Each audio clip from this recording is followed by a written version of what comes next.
Good morning and a very cool and windy welcome to the Idemitsu FIM Asia Road Racing Championship. It's the finale. Today is qualifying and race one, and we are going to have some awesome action up ahead. Yesterday we had all the practice sessions for all of the categories involved, but today will be the start of the final championship fight. We're going to have qualifying for all the categories, and yesterday was an interesting story. In the TVS, as always, the champion Hiroki Ono was on the top of the list, but it didn't seem as easy as usual for Hiroki, so it will be interesting to see what happens later on. But now we go to the championship fight. In the underbones, it is such a huge battle.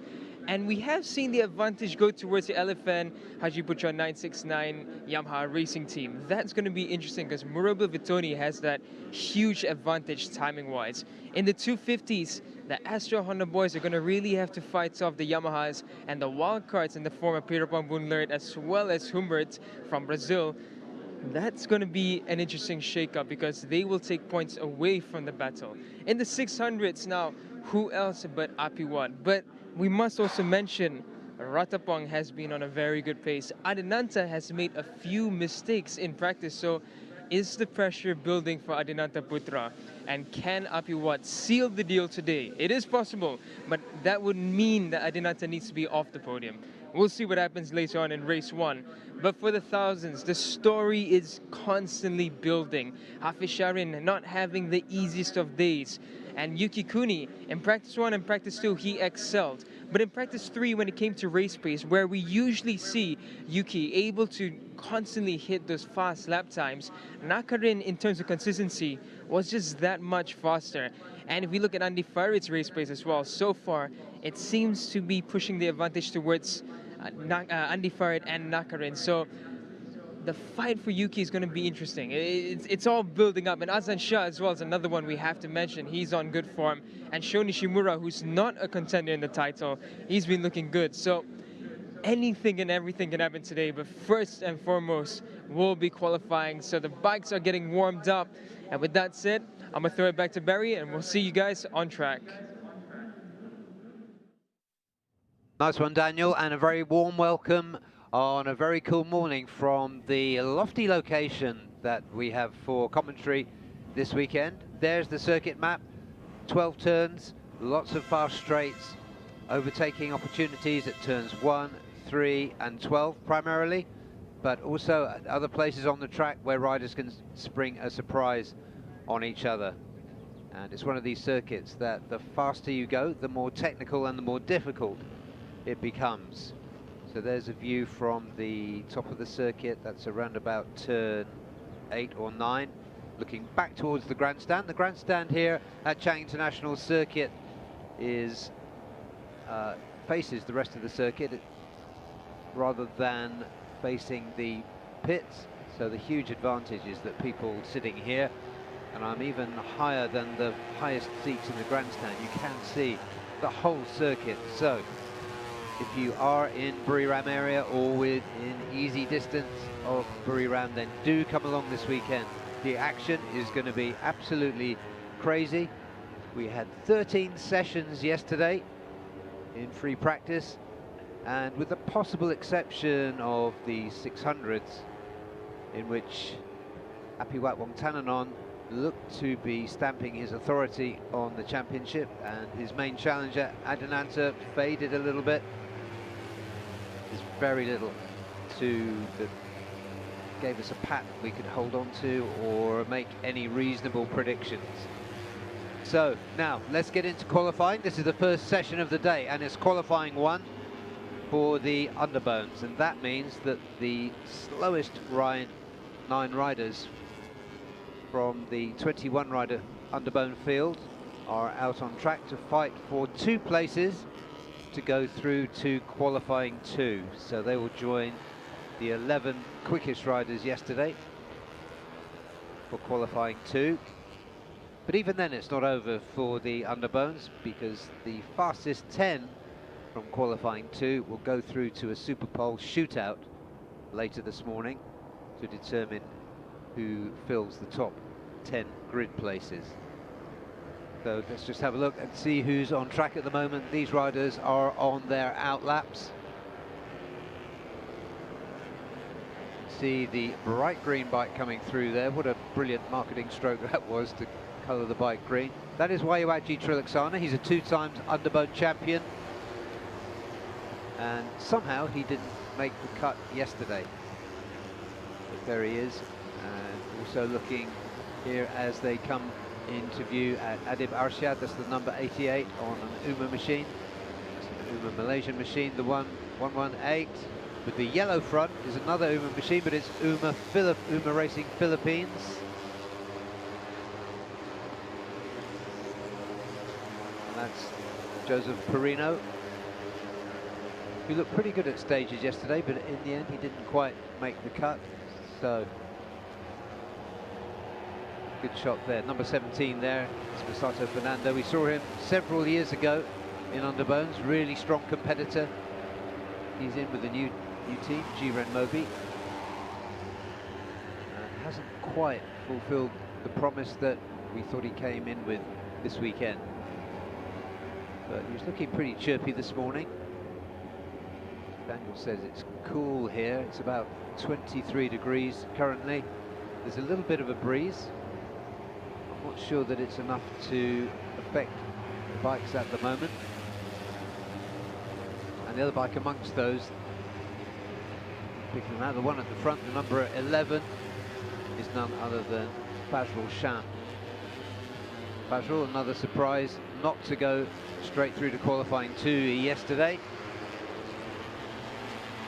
Always there or thereabouts. And while he hasn't had the best results this season by his standards, last time he was on track, which was race 2 at Sepang, he won. But this is the nature of underbones. Now he's a little bit further back in the pack, but you'd have to put a bet on Ahmad Fazrul Sham to be one of the 2 riders that'll go through to qualifying 2 when this session is done in just over 5 minutes from now. It's just a 10-minute sprint for qualifying. Adib Arshad holding up well there. They go through turn 12. So this is the nature of it. It's a 2-minute lap for the underbones. That was their first flying lap, and it was Fazrul Sham quickest that time around, 2:03.169. They'll get another couple of flying laps before the checkered flag comes out. So provisionally, Fazrul Sham and Masato Fernando looking good for qualifying 2. Third best, Hafid, just a few hundredths slower than Masato Fernando, but these riders are circulating together, so no surprise there. This is another group with Wayuaji Trilaksana on the green machine, just going through that long 180-degree loop at turn 3. Just trying to break the toe as they go down towards turn 4, which these bikes will go through flat out. He's got with him for company Hafid Faril Rasyadan, number 96. Yeah, and Wayuaji did get away from them, so he would be another rider that if you just wanted to bet on form and quality, you'd expect Wayuaji Trilaksana to be one of the top 2 from this qualifying 1 session.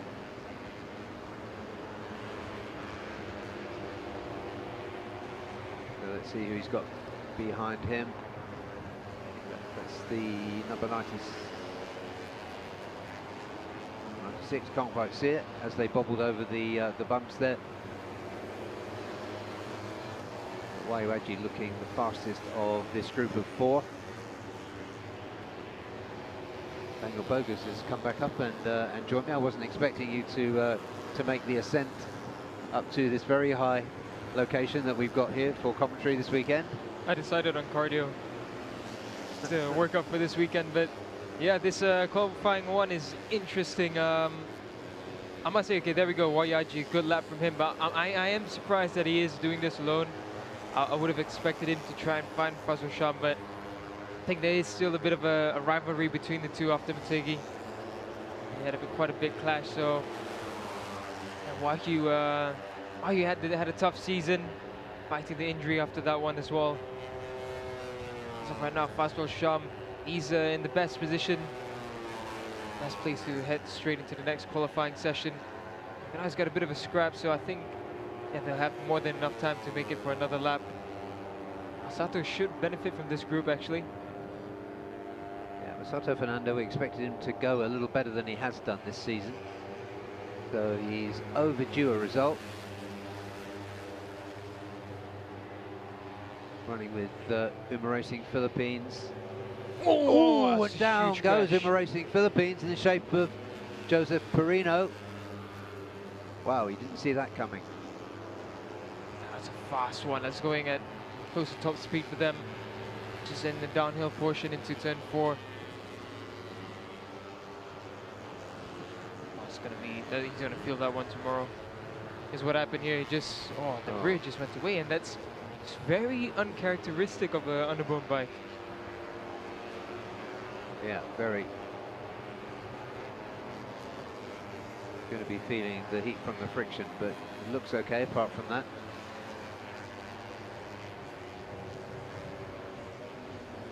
Not the start to qualifying for the replacement rider that he would have wanted. So Joseph will not be going through. Dimas Juliet Moko, he's taken a pole position here in the past. So he's off his best. Riding these days for Team One for All. Brake cut went way off there. It's not been an easy season for Team One for All. Not been one of the best seasons. No, we're accustomed to seeing podium appearances from one or both of their riders through the season, but we haven't this time.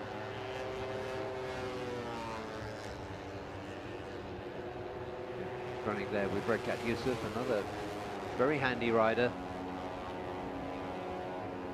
At the moment, it's Fazrul and Wayuaji Trilaksana. I guess if you were going to have a bet on who was going to go through from this, it would probably pick those two. But you would also have expected either of them to have been in qualifying 1. Yeah, that's true. Fazrul's looked good all season, and it's surprising. It's not the first time we've seen him in qualifying 1, but in the race he goes okay, so we'll see what happens. For now, it's an opportunity for Ade Barshad, the young Malaysian talent for Yamaha. He's good through Sector 1. Let's see if he's managed to pull something special in Sector 2 again. So right now, Wayaji's position is a bit at threat. Wayaji's still lapping on his own at the back there. You can see him just in the background, and Wayaji's not doing anything impressive on his lap.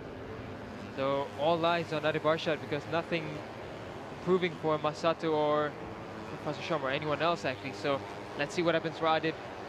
Yeah, you can see the difference the slipstream's making, because Sector 1, where it's handy, Wayuaji was slow, but he was actually pretty quick through Sector 2, where it's more technical. Anyway, here comes another lap complete, so...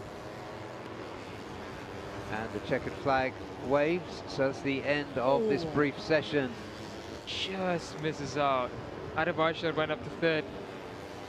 Just missed out by about 4/10. Rest come through. That's it. So it is the two. No real surprises there, looking at the names on the board of the 9 riders that were here. Step perhaps for Dimas Juli, he could have done better, but not going as well as we might have expected this weekend. So let's have a look at the results. I do like that, the digital board that keeps you updated on what's going on, what the event is, and what's the next session. So there we are. Ahmed Fazrul Sham, the winner last time out in Sepang, was the quickest in qualifying 1. So he gets his pass through to qualifying 2 in a few minutes' time. Second up was Wayuaji Triloxana for Race Tech 60 Racing Team. Ardeb Arshad just missing out, as Daniel said. Hafiz Farrell Rasyadan for SCK Honda Racing Team. There's 2 riders there. His teammate Rekat Yusuf was 5th. 6th, Dimas Julie at Moco for Team 1 for 7th. Joseph Perino for Uma Racing Philippines, and Masato Fernando for Jiren Kobe Motor Oil. And Suchat Dwanjit, the wildcard rider from Thailand for Synergy's Ally Motorsport iService Asia team. He did a 211.455, so no benefit from any kind of tow there for Suchat on that occasion. Let's see how he does this afternoon. Let's just have a quick look at a recap of that session, the first session of the day. So there we had it. This was a quick group from the outset, and Masato Fernando looked good in the early stages, as did Joseph Perino, looking very promising early on. But first time around, first flying lap, it was Ahmad Fazlul Sham who was fastest, and that would turn out to be all he needed from that first flying lap. Masato Fernando looked good running with him at that early stage, and 2 groups running. This was the second group, headed by Wayuaji Triloxana, who broke away from the group. We thought maybe going without a tow might have been a disadvantage to him, but he did really well. You can see, absolutely tucking in, giving it everything, not hanging around, and just going for it, which has got to be the best idea. He was just 3/10, or within 3/10 of Fazlul Sham's time at the end, but it would take him another lap to do it. And then we saw this strange crash by Joseph Perino. The Uma Racing Philippines bike went down, took the wind out of his sails, but nothing else. But there it was, Adib Arshad looking really good there, running with Masato Fernando, but it wouldn't quite be enough. He missed out by just a few tenths to go through the qualifying 2. So in a few minutes time, when we do get to qualifying 2, it will be a 13 rider field, including Ahmad Fazlul Sham and Wayuaji Triloxana. We have got time for the shortest of breaks, and we come back and see how we do in qualifying 2. So stay with us. We're at Chang International Circuit for qualifying for the final round of the Idemitsu FIM Major Road Racing Championship.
pit lane is open, and after the briefest of breaks for Fazrul Sham and Mayuaji Trilaksana, we are go for qualifying 2 for the Underbone 150s.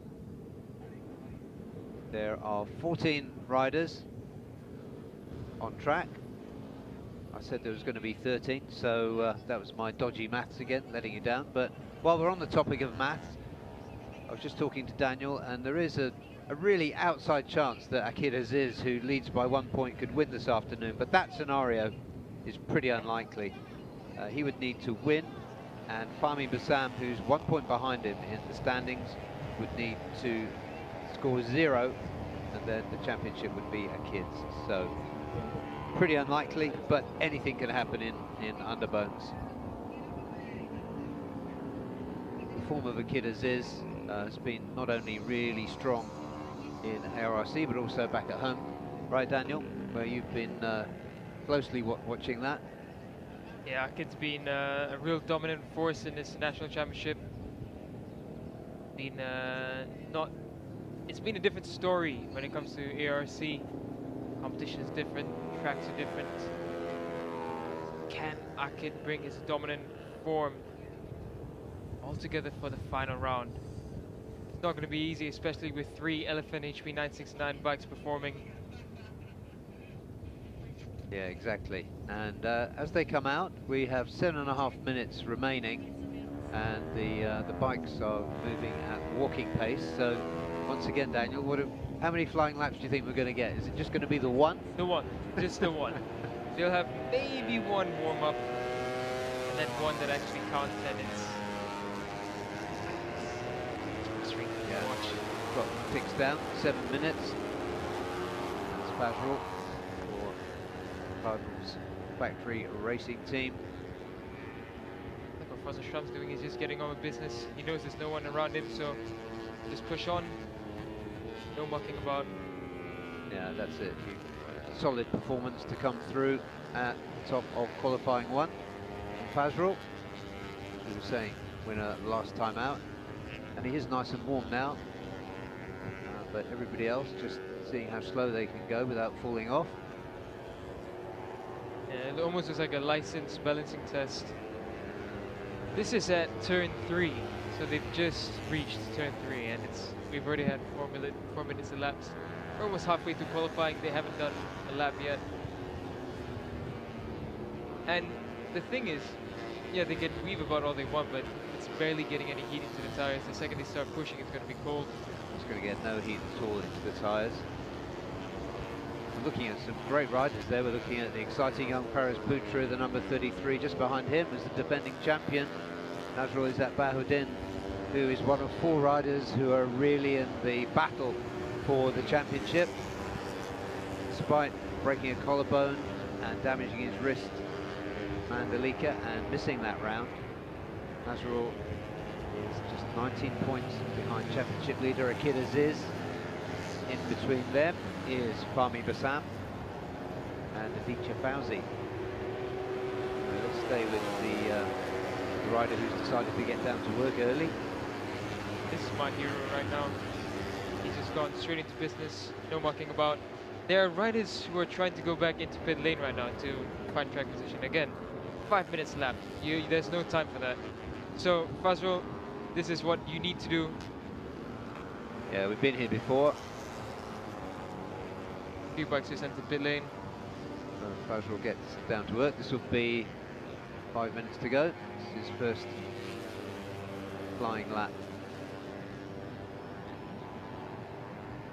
So he's through turn 4 now. He's in through sector 1. It's about similar to what YIG sector 1 looked like in the qualifying 1. Following Fazrul Sham now as he makes his way to the back portion of the Chang International Circuit. Yeah, he's going to come right behind the dawdlers, so hopefully they're keeping well out of the way. Yeah, Fazrul Sham's backed up from this, so...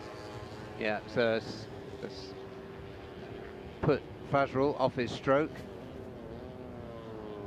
Well, what Fazrul has that these boys don't have is heat in the tires. And honestly, if Akid and Fahmi and Afif decide to go into pit lane right now, there's just no time for this. This is getting silly. Yeah, frustration you can see from the body language there in the Cardinals factory racing pit. Idemitsu FIM, third in the championship.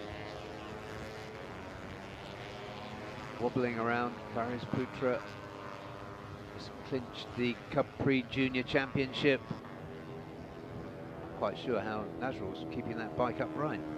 Yeah, and he's in a really silly position. He's quite near the race line. He needs to get off that.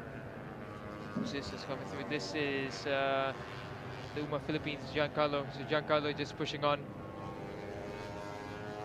Yeah, see, everyone's confused right now. Everyone's wondering. There's 3 minutes left. At this rate, they're not going to make it across the line for 2 laps. They'll have 1 lap, and that's it. Yeah, you have to wonder what the conversations are like in the pit boxes for these teams,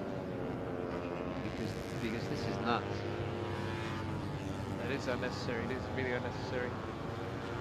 And as you said, the tyres now are going to be cooler than they were when they whipped the tyre warmers off 10 minutes ago. So perhaps stay with the riders that are getting actually down and doing some work. Girl just set a 205.691. The John now past sector 1 in seconds. See what he's doing. John comes across sector 1 with an improvement, so he probably should be on an improving lap. Now we're starting to see riders start to finally put some laps in. The tires are going to be absolutely cold, and yeah, you're trying to push on cold tires. It's not ideal, especially on a track like this where we see quite a bit of dust. Yeah, some of these riders coming through now are probably going to miss the checkered flag. But and AFIF is down. There we go. There we go. That's what happens when you try to start pushing on a cold tire, and what an absolute waste. Because now AFIF will have no significant lap. He's going to be 14th. Yeah, so he's going to miss out on the Super Pole. Yeah, I didn't want to put a curse on it by saying we could see a crash when they do start going, but there you see. You called it absolutely right, Daniel. Fazrul just gone through to the left side of your screen. That's Giancarlo Maurizio. Looking at the lap times, Giancarlo Maurizio is the only one who's recorded a reasonable one. Yeah. We thought it was coming from Fazrul, but Fazrul decided to lash behind the group. Wayaji has done a lap on his own, so he's done the 2:14. It'll be a lap coming for him, and it's good lap, 29.9 on the sector 1, so should be a good lap coming in for Wayaji. Fazrul's on a good lap. Fahmi Basam's on a really good lap. Yeah, Fazrul too. John did a decent one, 4.9, but need a bit more. I mean, it is a gamble that they're taking because there's 14 bikes on track. Only 10 of them will go through to Super Pole. Right now, the Elephant riders are all setting decent laps. Murobil, as we expected, sector 2, fastest in the session. Yeah, Murobil Bertoni was on combined times, 0.4 of a second, almost 0.5 of a second quicker than everybody else yesterday. So you have to fancy him for Super Pole. And it looks like he's going to make the cut for the top 10. Aditya, he's gone up to the top. Murobil has now gone to the top. So that's it, and the checkered flag is out.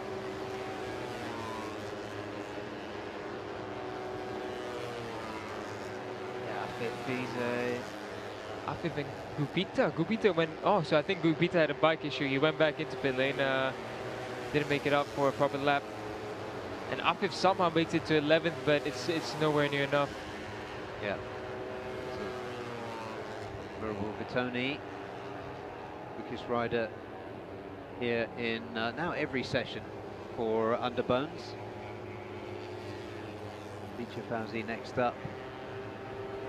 Aditya, Murobil and Nazrul, they all three made it up for another lap, so this will be interesting. that they're already secure in the top 10. It's just now, well, they wouldn't know that, so they're pushing on more. Yeah, they got through just before, literally 3 or 4 seconds before the checkered flag came out. So it's not done yet. Faris Putra has made it through for Super Bowl. Nazirul has just about made it. He's in 10th. As of right now, the good news for Nazirul is none of the riders below him can threaten that position, so the top 10 is secure. But even though an increased position right now within the top 10 wouldn't change anything, but interesting to see the pace. Akid's pushing on. What's his sector times? Not too impressive. No, it's a better sector time, but this is only about his second push lap, so not much we can really glean from that. Faris Putra, a good job from him. He's in the top 10. So he makes it. Here comes Akid Aziz for the final time. Akid does improve a bit. So they do reshuffle. Faris makes it up into 5th. Good job there from Faris Putra. Yeah, but another weird session. It's not the first time we've seen this in qualifying 2 for Underbones. So there you have it. A really strange session there, but Mirabel Vitoni made it 3 out of 3 sessions that he has topped the timing screens for. 202.853. That's a pretty impressive time given only one really serious push lap. Aditya Fauzi, Race Tech 60 Racing Team, was 2nd. Fahmi Bassam, championship contender, is 3rd. 4th, Wayaji Trilaksana, so decent lap from him in the end. Faris Putra came through well for Cardinals Factory Racing Team, just ahead of his teammate, Ahmad Fazlul Sham, who was 6th. 7th, Krishni Zainal Fauzi for Yamaha LFN HP969 Indonesia Racing Team. Akid Aziz, pit spike one way, was 8th. Giancarlo Maurizio, 204.9, he was 9th. 10th was Nazrul Izzat, just making the cut for Super Pole, and missing it was Ahmad Afif Amran, Pirapong Blumi Bumpeng, John Emerson Ingito, and Gupita Krishna Wardana. Recorded no time. Mechanical issue for Gupita. So that's the order they finished in. We'll have a recap of that session. Not quite sure how the geniuses in production are going to put the recap together, but let's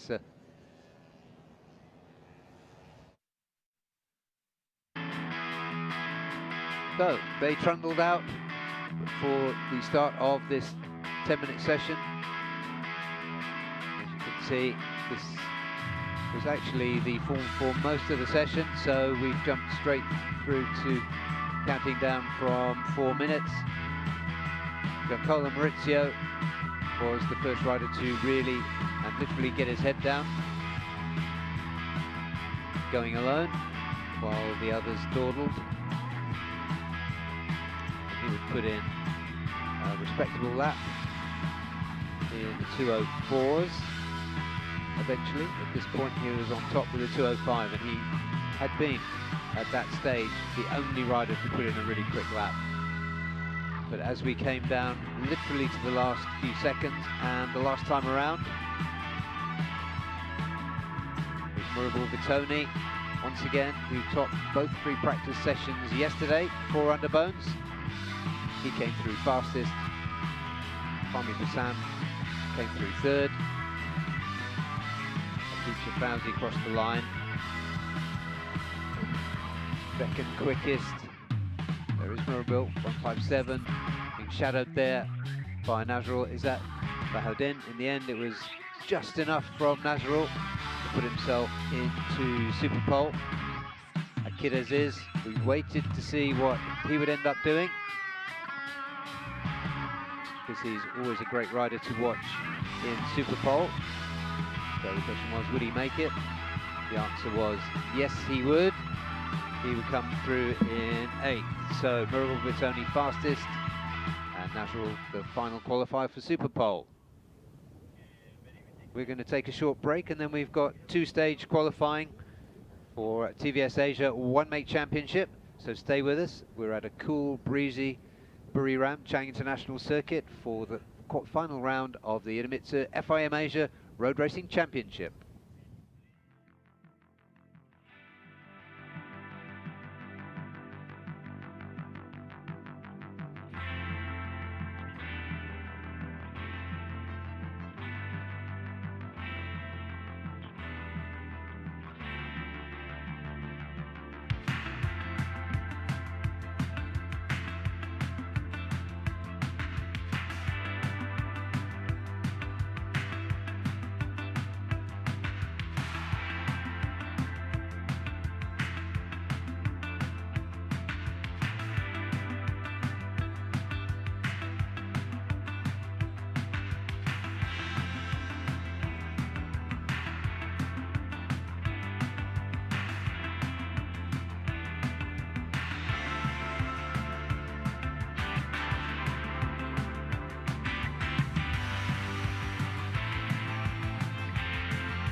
Idemitsu engine oils are precisely formulated for meticulously engineered Japanese car engines. We are committed to delivering optimal performance. We fulfill this commitment through 5 ultra-protective benefits known as Quintet Guard. They unleash the peak performance of treasured cars. Drive anywhere with confidence. Feel the excitement in your heart. The highest quality engine oils in the history of Idemitsu.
Now move on to the TVS Asia 1-make championship. Qualifying 1A first, and then we'll have 1B. 2 riders will make it to the next qualifying session. We're top two once again. Who do you think is gonna be most likely to make it through? That's a really good question. I'm gonna say Chirant Vishwanath and Dekitiano Aldi. I'd like to say Rocco Sessler because I've been looking forward to seeing him battling it out for third place in the championship with Sartak Chavan, who we'll be seeing in qualifying 1B. But he hasn't shown the form yet that's going to put him there. So, okay, Deki and Chirant for me. And you, Daniel? For me, I have a feeling Rocco might just make the cut, but I also think the new Thai rider, Kantapat, I think he's shown some good pace this weekend. Yeah, that's a good call. So, wide open. Two-stage qualifying. Similar format to many other championships, including Underbones, although they don't have the Super Pole. Not so much dawdling in CBS Asia 1 mate either. Straight down into business. That's what we want to see. I think the best way to go about it really is the way Hiroki plans his qualifying. He's usually a little bit slower in his early laps, and he just rides at a decent pace at least, and then finds his line and then pushes on. Yeah, right, so everything's perfect with the bike. Heat in the tyres, heat in the brakes, everything working, and then break everybody's heart with an absolutely killer lap at the end. It's Kim Min Jae. It's been great having him in the championship this season. The South Korean. Taken some good steps from his experience in this championship. Of course, it's always good to see riders coming in who are not from countries that have established motorcycle racing. Seen a few Singaporeans come through the ranks trying to make the break. It's a bit tough. There's no real racetrack in Singapore. They usually have to train in Sepang or other tracks in Malaysia. But for South Korea especially, there's not a real significant racing scene there, so it's quite the challenge for riders like Kim and Jae to make progress. It is, although they do have a very enthusiastic FIM affiliate organisation there, so hopefully they can produce more riders. But yeah, to your point, Daniel, about where you don't have circuits or established racing, Vietnam is a case in point. And I think what you need is for one rider to break through and show that he can run at the top level, and then others will follow. Of course, I'm thinking here of Cal Vietnam, who will be out in AP 250s. But despite the lack of opportunity back home, he has brought more riders in, and they're really starting to perform as well. This weekend's been the best we've seen of all three of the Honda Racing Vietnam riders, and it's good to see that. Really, really good to see that. And it's good to see is Rocco back on track, but just not being the easiest of weekends. He comes across the line now, 154.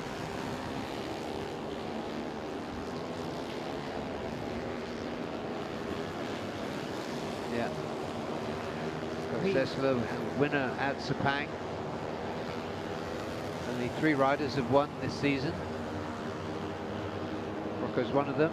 Brandon Rosley, who has pretty much secured second place in the championship, is the other. And of course, the other is the crushingly dominant Hiroki Ono. Rocco jumps up to the top. Becky in second place. Much to choose between them, both in the mid 154s. 6th there is KY Ahmed, who's had a few decent outings. Been a slow start, lap time wise. 54 from Rocco is the fastest lap so far, but we're looking for a much lower lap time. 153 there from Chirant Vishwanath. Fastest of practice yesterday was by Hiroki Ono, 1 minute 50.4.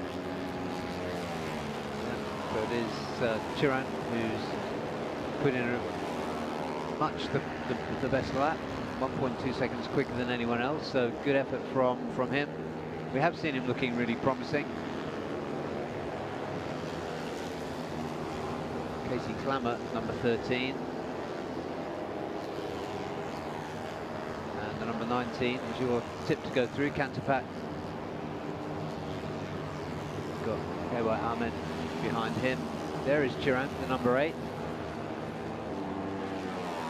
Chirant so far the only one to set a decent lap time, 1:53, and he's improving through sector 1, so should be, well, as it stands, your pick is doing exactly what he needs to do. Put in some good laps. Decky as well, so you're spot on with who you called. Well, we've got 3 minutes left, Daniel, so it's a bit early to for me to do a victory lap, I think. So right now, Rocco, he's improved again, 1:54.0, but to catch up to Decky's time. Yeah, I mean, Decky really should do it. We know he can be quick.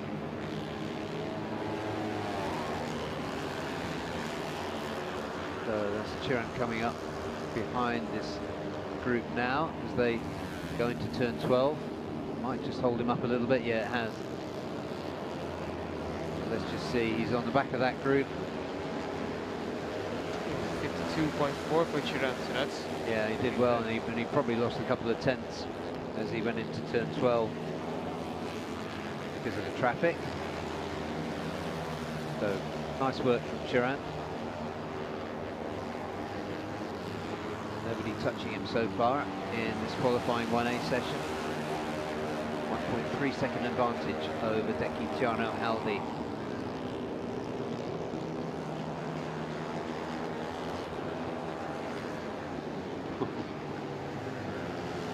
Just standing up then. I think he panicked unnecessarily there.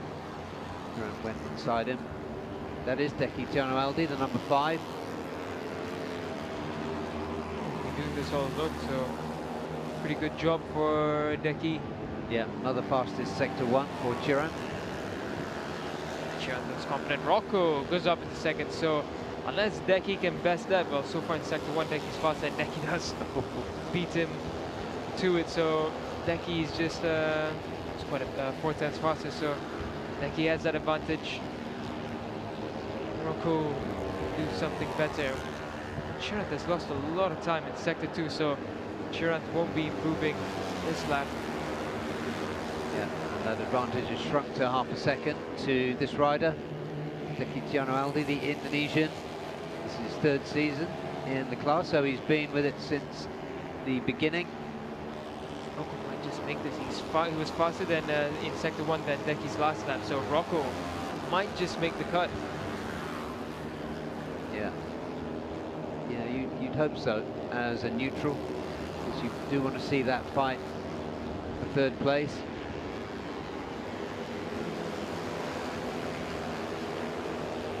And we know what a good rider he is. Big and tall for this category as well. And the rest of the riders are all about 50 kilos. He's the only one pushing 60. He's got some extra height as well. I think the fairings on these TVS Apaches probably help him a little bit. Definitely, yeah. He's got quite a big front fairing. It does help him to cut through the air. Right now, let's follow Rocco. It looked a decent lap. Oh, everything's changed up. Rocco's gone. Yeah. So, yeah, everything has changed. Rocco Sessler is in 1st.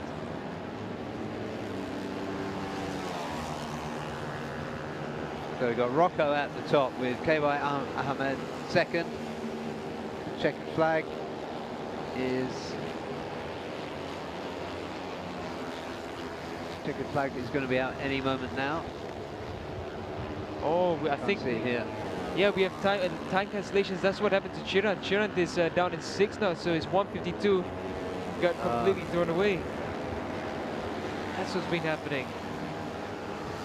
So the whole thing's been turned upside down, and while we're trying to pick the bones out of it, Tiano Aldi has gone up to first with 152.85.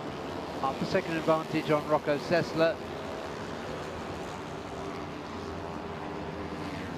There's Casey Clammer, number 13. He's got Canterback going inside him as they come round to for the last time. Chiran is just behind them, the number 8. They cross the line now.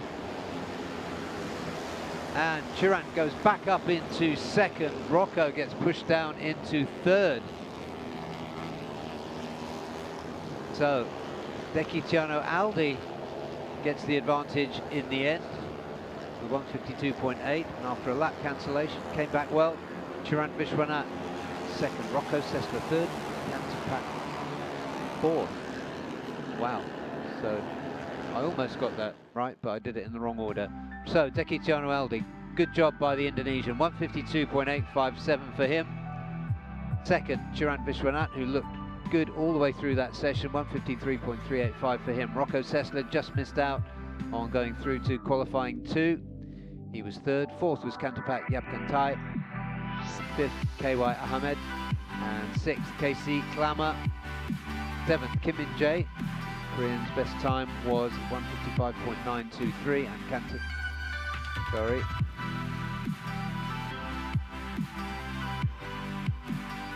So looking down the rest of them, Kim Min Jae was 7th, Irvin Exam was 8th, and so we'll be seeing Deki and Chiran in just a few minutes' time in qualifying 2. But before we go to that, we'll have a look at a rerun as the riders cruise round on their slowing down lap on this absolutely gorgeous morning in Buriram.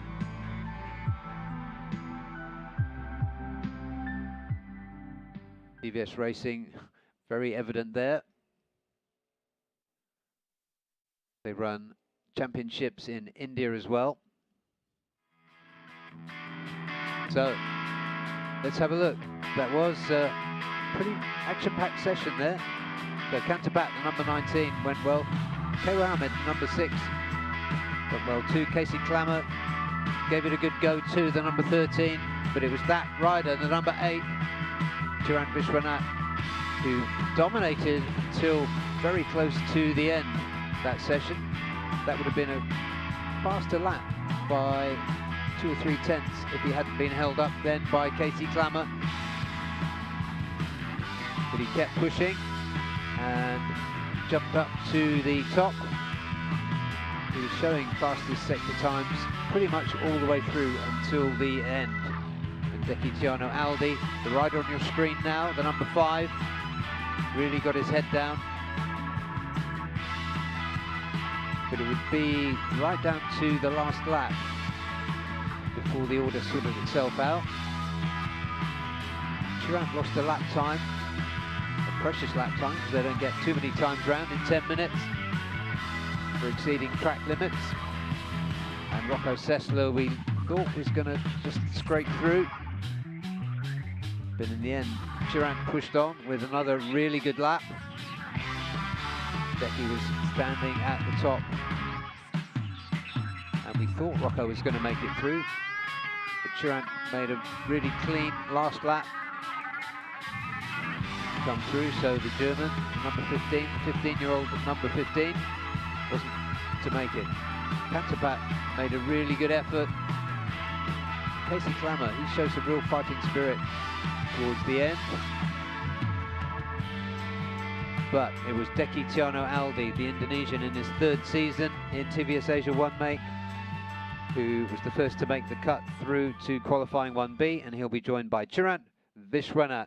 We're going to take a short break now before we come back with qualifying 1B for TVS Asia 1 make championship. Stay with us at this gorgeous sunny Buriram circuit, Chang International. We'll see you in just a few minutes.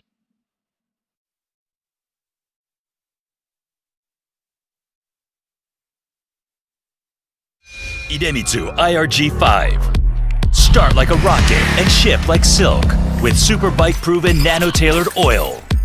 Ultra protective Quintec guard technology distills the wisdom of oil experts. 5 protective benefits in harmony unleash the peak performance of your engine. Nano Silky Tech ensures extra smooth upshifting at high RPM. Rocket starts, silky shifts. Idemitsu IRG5.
kind of, isn't it?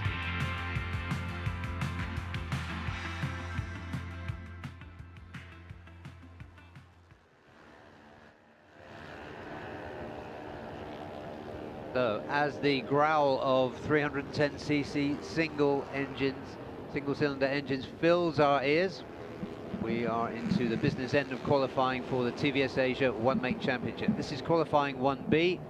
We've just seen 1A, which brought through Vecchitiano Aldi and Chiran Vishwanath, who's not showing on our time screens at the moment. But this is a 10-minute session. 8 minutes remaining now for the 8 bikes on your screen. And so on your screen there is the number 2, but the number 2 is actually number 1. That is Hiroki Ono, who has already won this championship. Clinched it at Sepang in round 5, having taken an incredible 7 wins from 9 starts in 2024. And his other 2 finishes were a second, and in his sole mistake of the season, which was an early crash in Japan, he picked up his bike and still managed to salvage 6 points. So now, the question is, Daniel, will he do it again in qualifying here and grab pole position? Yeah, you wouldn't bet against it. I think Hiroki's just a rider who understands how to ride lightweight bikes the best. He spent the majority of his career, I think, most of his career riding lightweight 250 or 300cc bikes. So he is the master of it. He is the point of reference, and he has been for the season. Yeah, here are 2 young riders on the screen there that could be trying to topple the master. Sartak Chavan sits 3rd in the championship currently, and really it's only 3rd place that is in dispute. And Ati Kanger, who we've seen good speed from all the way through the season, and he's at his home round here, and he looked really good yesterday too. Yeah, it's a good build up to form for Ati. We've been waiting for this. Second on combined times yesterday to, let me see, who was that? Oh yes, it was Hiroki Ono. Combined times, but these 2 very decent riders running together. So let's see, it was a bit of a quiet one yesterday for Sartak, who we've seen push really hard. Perhaps he's just turning down the wick a little bit, get more consistency. So we have seen a few errors, as you'd expect from a very fast young rider. Hiroki Ono getting a bit of slip there, getting some heat in the tyres. Got 5.5 minutes left in this session. He tucks his left hand in behind the bubble. All tricks to make a light motorcycle go as fast as possible. They are in the hands of Hiroki Ono.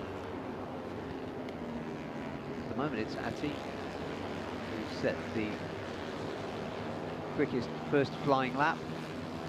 So that's with the local rider. Yesterday we saw Muzakir Mohammed, the outgoing champion, perform well. He's been looking better as well. It has been a long road to recovery for Muzakir. Since Motegi, especially that high side, really disrupted him. He already was carrying an injury before that high side, and the high side of Motegi really just set the injury, set him back a bit further with another injury. Yeah, on the back of that group is the impressive Ramdan Rosley, the number 4. Ramdan is the only one who's really consistently troubled Hiroki Ono. Never given up. He has got himself 1 victory this season and a whole clutch of podiums. That means that he's 46 points clear of Sartak Chavan, who's in 3rd place in the standings.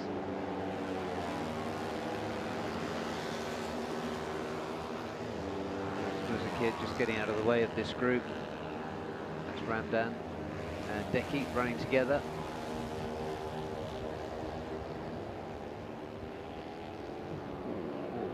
Okay. He's swinging it out wide, and Ramdan just getting the better line. A bit of race rehearsal there for these two. Probably unnecessarily aggressive by Deki there. Hey, what, I really want to see Ramdan make his way onto the AP250 or Super Sports grid next year.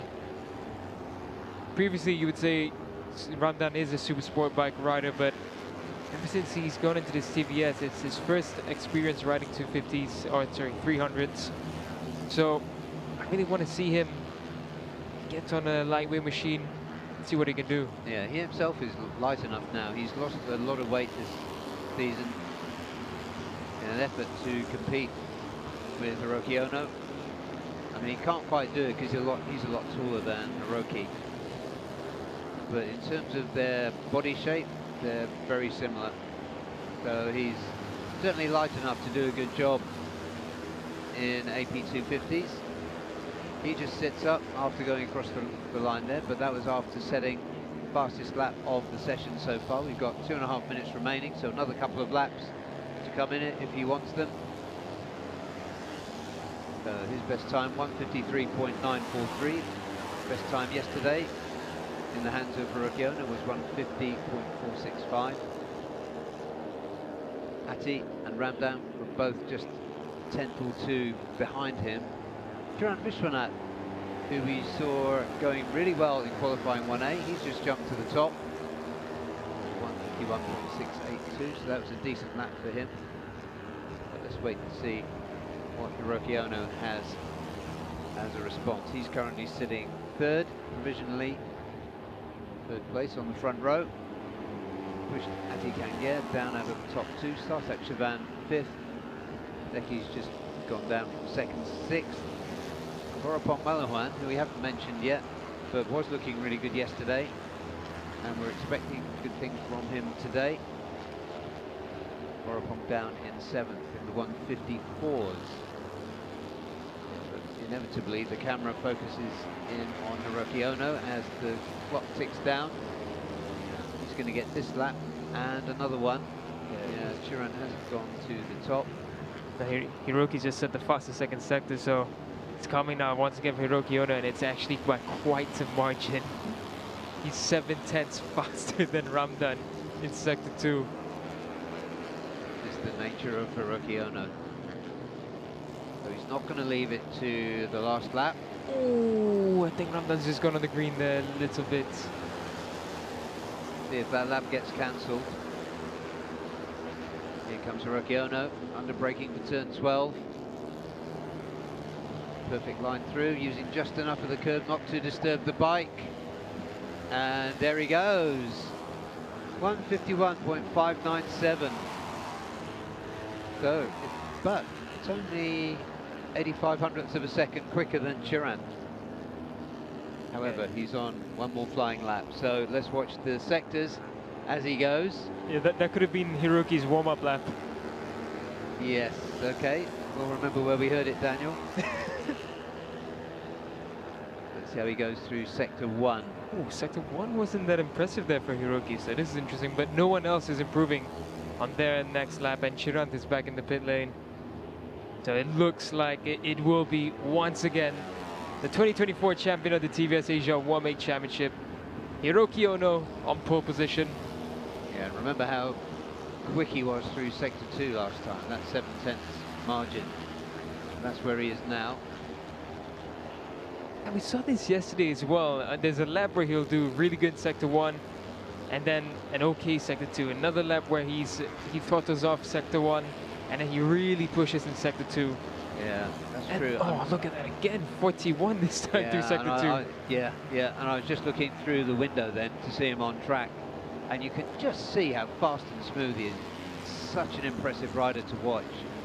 Yeah, the smoothness, there is a certain smoothness about Hiroki's riding. Yeah, through that deceptively tricky turn 9 there. 10, coming through turn 11. Oh, Ramdan's gone to the top. 1:51.9, but Hiroki's still on a fantastic lap. Let's see what Hiroki does now. Around the last turn, oh, shaky there for Hiroki. But will he take pole position away from Ramdan? He comes across the line, and he doesn't. He doesn't. Ramdan's on pole. Rosley, he betters him once again. It hasn't happened that often, but it has happened before. So Ramdan Rosley, what a great job from the Malaysian. Thought Hiroki Ono was inevitable, an inevitable pole position for him. Ramdan Rosley, as we've seen all the way through the season, just never gives up. Brilliant stuff from Ramdan Rosley to take pole position. Start this afternoon's race. Hand up from Hiroki Ono. That will have stung him briefly, but he'll be back and fighting as hard as ever. Chirag Vishwanath, who has had a really good morning so far, coming through qualifying 1A. He will start from the front row. So there's the results. Ramdan Rosley, 151.12. He was quicker than Hiroki Ono, who is pushed to the middle of the front row with a 151.273. Also in the 151s, Chirag Vishwanath. Zakir Mohammed will lead row 2 from Sartak Shivan, who is 5th. Vorapong Malahuan came through in 6th, so decent starting position for Vorapong. 7th, Ati Kangair, and 8th, Deki Tiano Aldi.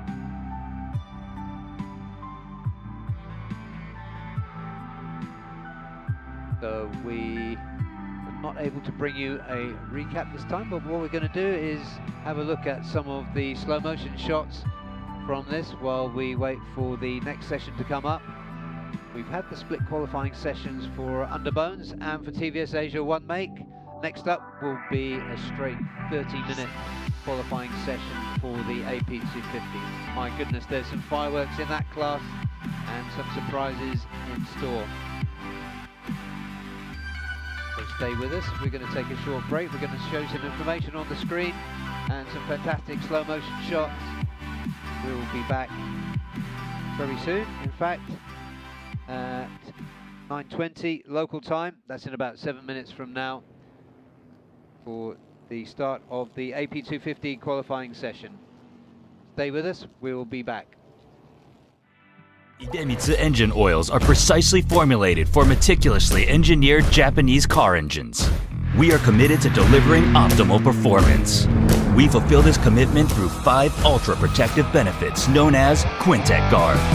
They unleash the peak performance of treasured cars. Drive anywhere with confidence. Feel the excitement in your heart. The highest quality engine oils in the history of Idemitsu.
Pit lane is open and it's all systems go. We are getting deep into qualifying for this final round of the Idemitsu FIM Asia Road Racing Championship here at Chang International Circuit in Buriram, Thailand.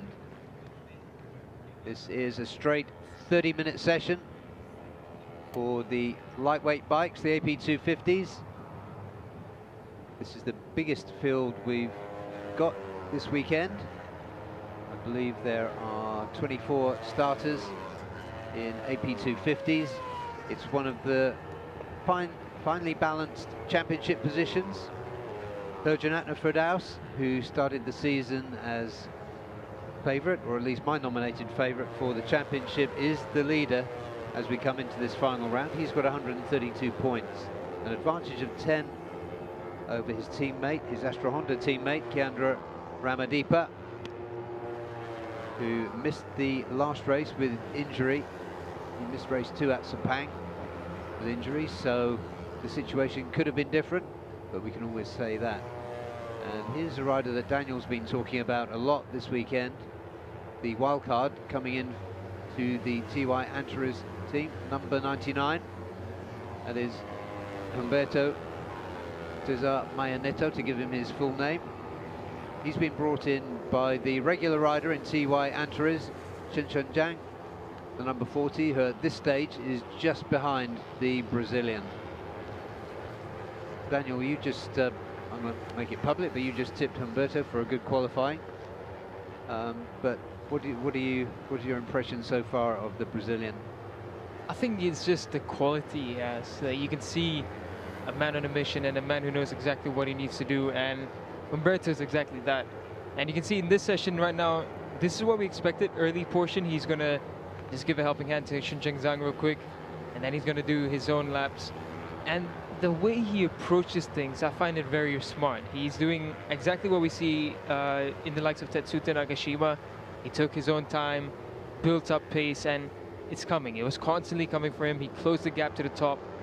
And I think in this qualifying, we're about to see some of the best from him. So, I'm going to make public. My prediction is he'll be on the top 3. He'll be front row. Yeah, I think it's a bold and, yeah, that's a nice prediction. Because it's great when wildcards can come in. It's great for us neutrals anyway, and come in and take big points away from championship contenders, especially when we're at the final showdown stage. There he is, the number 99 on that beautifully turned out TY Antares machine. They really have provided a good bike for him. He looks behind him to check. Chen Jiang is still there. So great work, it's benefiting the regular rider. And Humberto has got plenty of promise. Everybody getting down to work in these early stages, it seems. That group is being led by championship leader Herjanatna Firdaus, number 46. He's got behind him one of the Kawasaki's. Yeah, that is Aiki Iyoshi. Crowded out there, a few riders getting out of the way, and the number 73 bike is down there.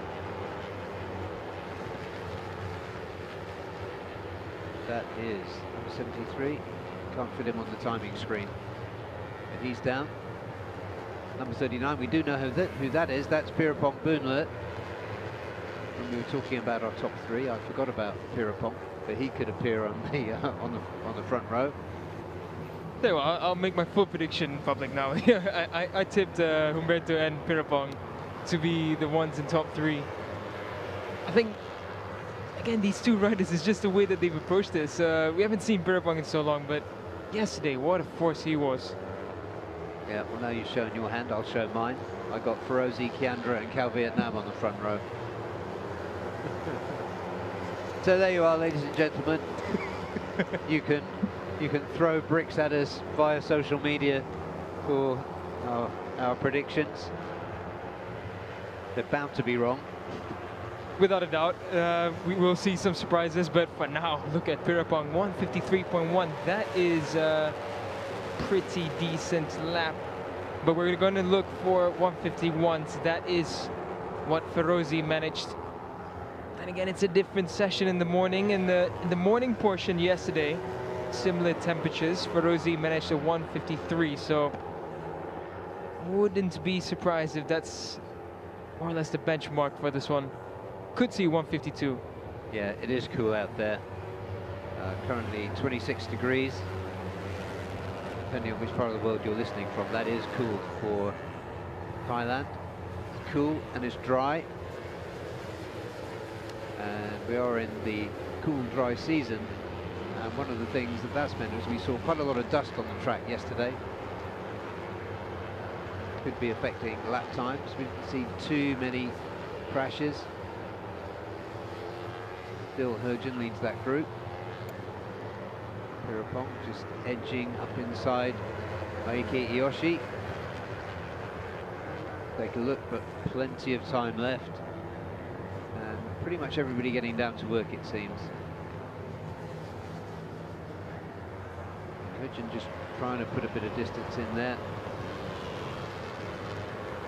Most of the notables are in that group. We've got Kitsura in as a wild card, in as a replacement rider, rather, for Piawat Patumyos in the East NJT team. Kitsura Tanachot.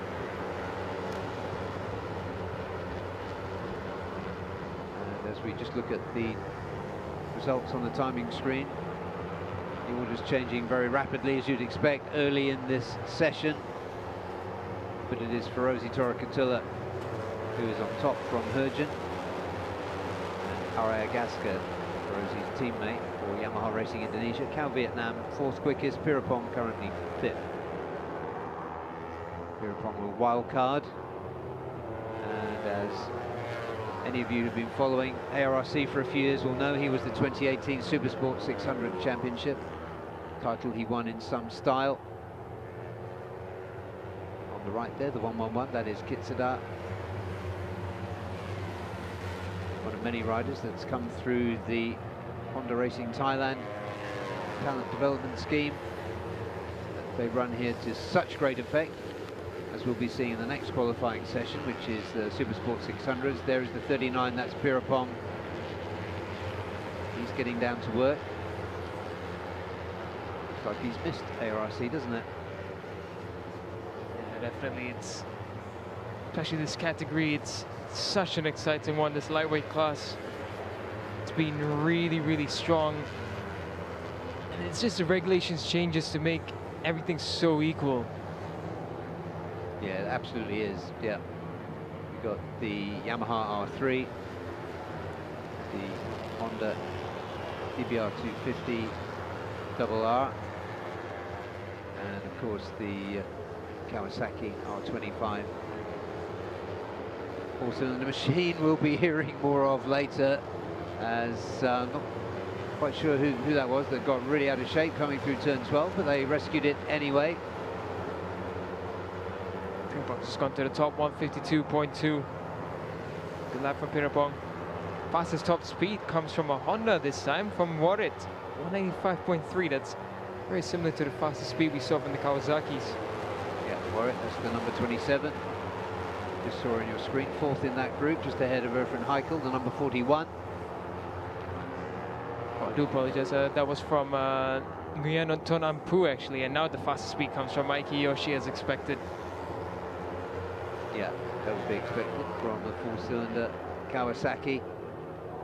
Here we've got Herjun Hatner, got the number 13, it's going pretty well.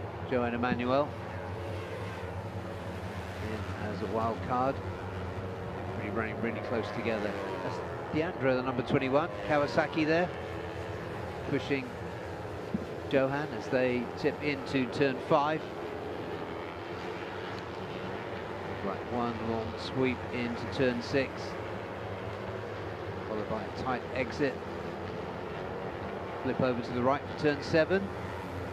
Rider going off track there, can't quite see who that is. Just looking for track position. Oh, that is Cal Vietnam. Cal Vietnam currently 5th fastest with a lap of 153.164. Getting himself out of the way of everybody else. 36 is Ferozi Torakatula. certainly one of the pole position contenders and certainly one of the championship contenders. Despite breaking a leg and missing a whole round, he is within 12 points of Herjan Atner at the top of the standings as we start this final weekend. Rosie goes back to the top. Over a third of this 30-minute session done. Rosie there just behind the Kawasaki of Aiki Iyoshi. Second Kawasaki of Deandra Triodica just behind for Rosie. Now Aiki going wide and letting people past him. Cal Vietnam coming into pits. I'm not sure if he's just going to take a cruise through pit lane, find some peace and quiet on the track, or whether that's a stop. Cal Vietnam yesterday, best time for him, 1:52.7.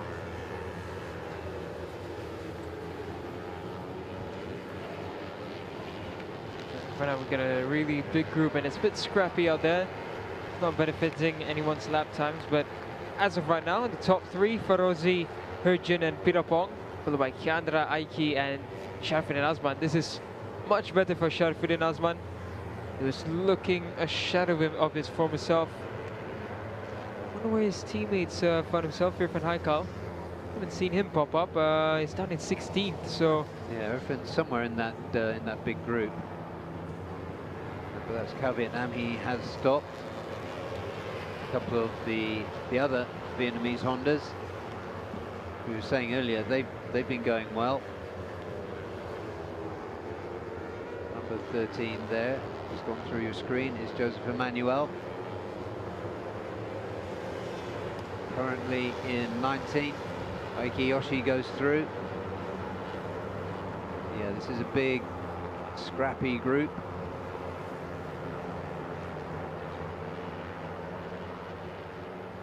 Picked up the high-pitched wail of the Kawasaki then, which is always nice. And it's Edouin, number 71, just went through there. Deandra on the Kawasaki, looks as though he's at the front of this group as they tip into turn 3, but he goes wide and lets everybody go past him. So it's a little bit chaotic there. They need to space out a little bit. There's 2, 4, 6, 8. About 20 riders in that group. It's a huge, messy group. Yeah, it's been yeah, exactly that. It's been messy. It's been scrappy. I think in the next lap we're going to see the majority of them head back to pit lane and then one final push.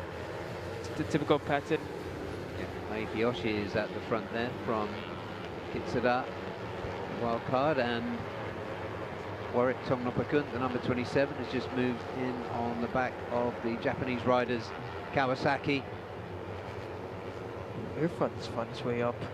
Irfan's up into 7th, so Irfan doing what we expect from him. He's had a good weekend so far. In qualifying, he's doing exactly that. So I'm looking at Irfan and thinking that it's a young rider that's finally found his stride. He's finally shaken off the injury issues that he's had since last season. He's looking much better, very fun. Yeah, the Hondas around him, the Hondas around that Kawasaki of Aiki Yoshi really crowding him out as they come into turn 3, and I think that's Herjan who got through in the end at turn 12. Rosie continues to sit on top. There is the Honda Racing India, the Idemitsu Honda Racing India machine. The number 11 is Kamin Kintel, teammate number 17 behind him. Mohsin Paramban, both those Indian Hondas in pit lane for now. We're at pretty much exactly the halfway point in this 30-minute qualifying session. So, as you said, Daniel, this might be the last time we see this huge group coming around. They're at turn 3 now.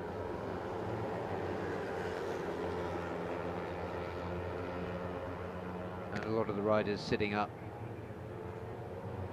So this will surely be a leisurely lap into pit lane.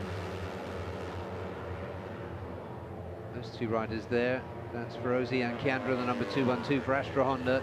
Ferozi, number 36. I think they'd like to get on with it, but there's just too much traffic.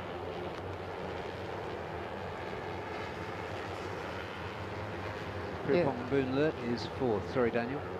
No, I was just observing. I'm surprised that they haven't gone back into pit lane. It's not typical. Usually we see the AP250s, they come up for about 10 minutes, head back into pit lane, and then they all come out again for the last, well, just under 10 minutes. But this is interesting. Everyone's just pushing on. The finale really has brought out a different element to them. And right now on a hot lap is Kiandra, who's in third.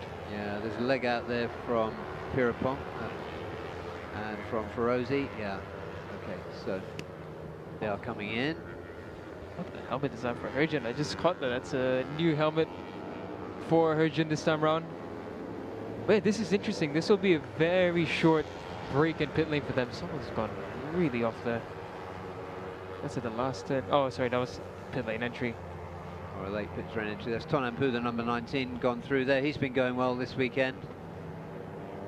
Currently sitting in 11th, but the best time of the day, this qualifying session, remains with Ferozi. It's a 151.7, so not far off the best time set yesterday in much warmer conditions.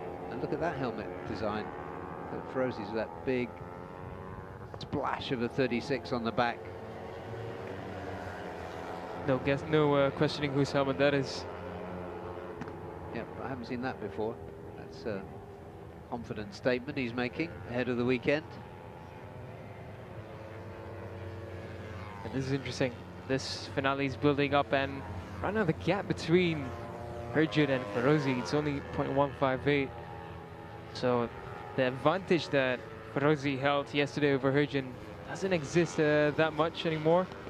So Herjun's found something with Astra Honda. Kiandra as well, right there with it. The only issue for Ferozi is that Arayagaska is quite off Ferozi's pace, so not sure if he's going to be a helping hand for the race later on. He has just been a little bit further off the pace than we'd have expected. There is Irfan enjoying some quality time on a quieter circuit. 39 is Pirapong. Bound to be a threat in this race. Check in with Roberto. Currently 10th, 153.5, so 1.8 seconds off the best time so far. And there is Humberto, the number 99, sorry, 99, following 39, Pirapong. He's found a great rider to be behind. He certainly has. He spent most of the session with Shuncheng Zhang, and it has helped Shuncheng Zhang quite a bit. It's his personal best of the weekend. It's nearly a second faster. But for now, it's Humberto and Pirapong. We're going to expect a good lap coming from Humberto.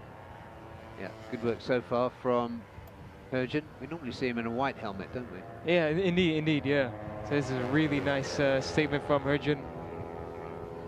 There goes Humberto. He had that slipstream behind Pirapong. But the only issue is now he's going to have to fight the wind resistance. But in sector 1 for Humberto, it's not looking good, yeah. So Humberto's going to need a good lap coming later on. Yeah. I'm just wondering out loud whether we've ever seen a Brazilian before in ARRC. Not to my knowledge. Yeah. If I remember correctly, he should be the first ever.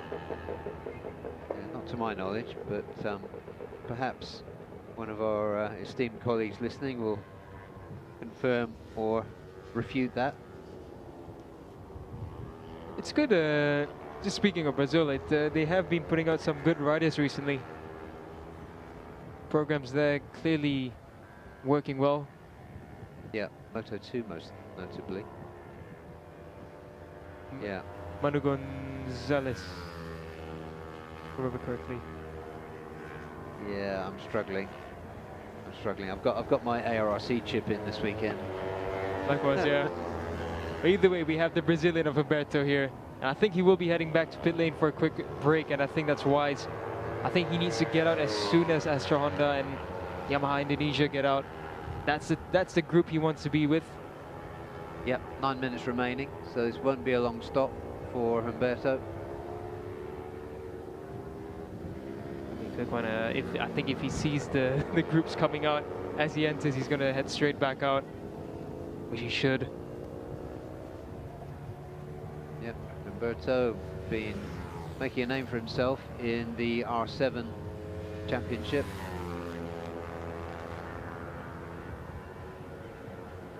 Catch who that was, but is that Pierre-Ponce? No. This is a Leongnanse. Yes, this is the Victor Racing machine. Leongnanse having some quality time.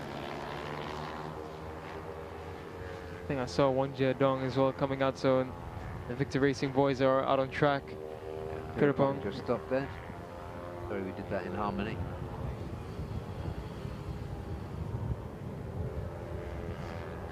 We've been doing a lot of light motorcycle racing in his home country in Thailand since we last saw him in ARRC. Griffith Asman's bike is the number 63. He's currently sitting 7th. 152.9 his best time. And yesterday, 154.6. They're better, but still not as much as we might expect from him. There he is. Teammate to Erfan Heiko. Bats his eyelashes at the camera. I'm not falling for that. Animated there for Rosie. Yeah, Ferozi, he's so on it. He so wants this championship. What was the term you used for him? Ferocious Ferozi. Ferocious Ferozi, yeah, that's with me. I've already registered it. Roberto, yeah, he hasn't even got off his bike. Yeah, he's just waiting for them, and this is what he needs. Yeah. But I'm just concerned if he left it a bit too late. I think it might have been wise to have gone with them early and then give a helping hand to Shuncheng Zhang in this portion. Yeah, see what he does, but he's clearly learned a few tricks in his career. You can see that I think his mechanic just indicated that it's almost only 5 minutes left, so this is not looking too good for Umberto. Might have left it too late, but here are Astra Honda. I think right now it's just a matter of them waiting to see who goes out first. Yeah, it is, isn't it? We've seen the dawdling on track from Underbones, then we got dawdling in pit lane, which is much safer. Much better, much better. We far prefer this. And there's Kitsada, the replacement rider for Piawat Patumios. Piawat, if you're listening, get well and come back soon. Currently 12th. We just saw Muqtada Sarapech walk across your screen there. She's acting as rider coach for the Thai-based Honda teams, including East NJT. So here we go, let's pick these out. Kitsada is the first rider out. Herjun is there, both Kawasaki's are there.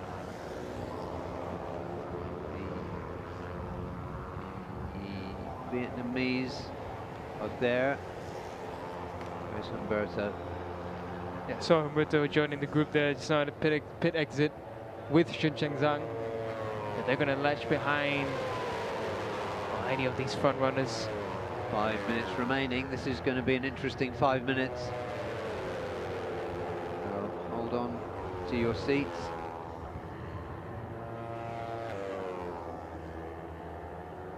There they go.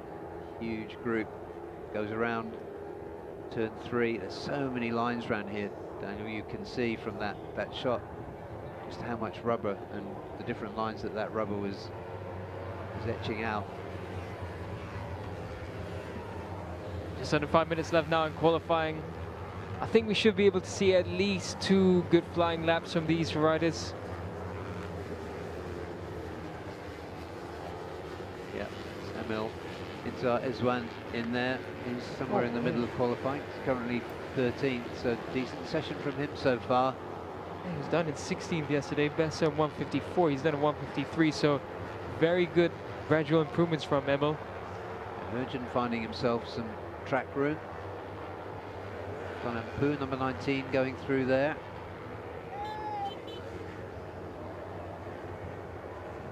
Going with Joanna Manuel. Entry number 18. good day yesterday. Mohsin Paramban, pretty much everybody out. So this is hard to predict. We've made our predictions for the front row, heaven help us. But what we can be sure of, that the names and the numbers are going to be changing over the next few minutes. So this group coming down now to turn 12. Pretty much the whole field. So they're going to get 2 laps. Sorry, I just got distracted. It was a bit dangerous from Tonapu. He really slowed down on the racing line, and it almost caused a clash for Humberto, and it's not safe at all. Yeah, one of the... Who's in the pit for East NJT? There seems to be a problem with one of the East NJT machines. It's not Kitsada. It's not Warwick. It must be Watcherin. Yeah. Oh, Humberto's in the perfect position. He's got Ferozi who's just going to go in front of him. Kiandra as well. So watch out for Humberto. I think he will climb a few positions, and behind them actually that's the number 11 of Kevin Quintal. He might get a bit of a benefit from this group. Yeah, he always gives it everything. It's just something lacking off the top there for the Indian Honda. There goes Watcherin. He's going to get 1 flying lap. Watcherin currently in 16th, but as we said, the names and the numbers are going to change. That's Irfan Heikel. Just went wide there. Cal Vietnam made his way through. Humberto making a pass on Emil. He's trying to keep up with Ferozi, she lost touch of a little bit. Well, Kevin tried to take advantage. Still a lot of people looking around. Pirapong ran wide on the outside. You just saw him go through the screen there, the blue Yamaha. It's scrappy there with them trying to exit wide there. It's not the place to do it.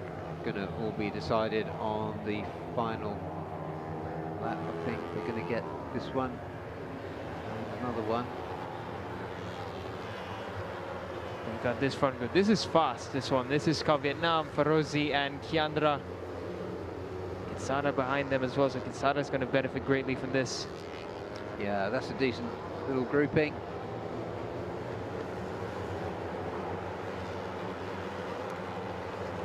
So that was kind of a warm-up. Oh, contact there for the front wheel of Cal Vietnam on Ferozi's rear wheel. That was almost disaster. Getting a bit too tight and scrappy for them. Yeah, not stopping stuff there. Those going to turn out really badly. Oh, look at Kiandra. Kiandra's got a great drive out of turn 2. Yeah, he's got good track position. He's got Itzada behind him. He's going to try and pick up a toe. Oof. Riders running wide there. They haven't got time now. Checkered flag's going to be out in just over half a minute. Kiandra and Kitsada are away nice and cleanly. Now Vietnam is with them. So we can watch the sector times for these three. Arayagaska done the fastest sector 1 of the session.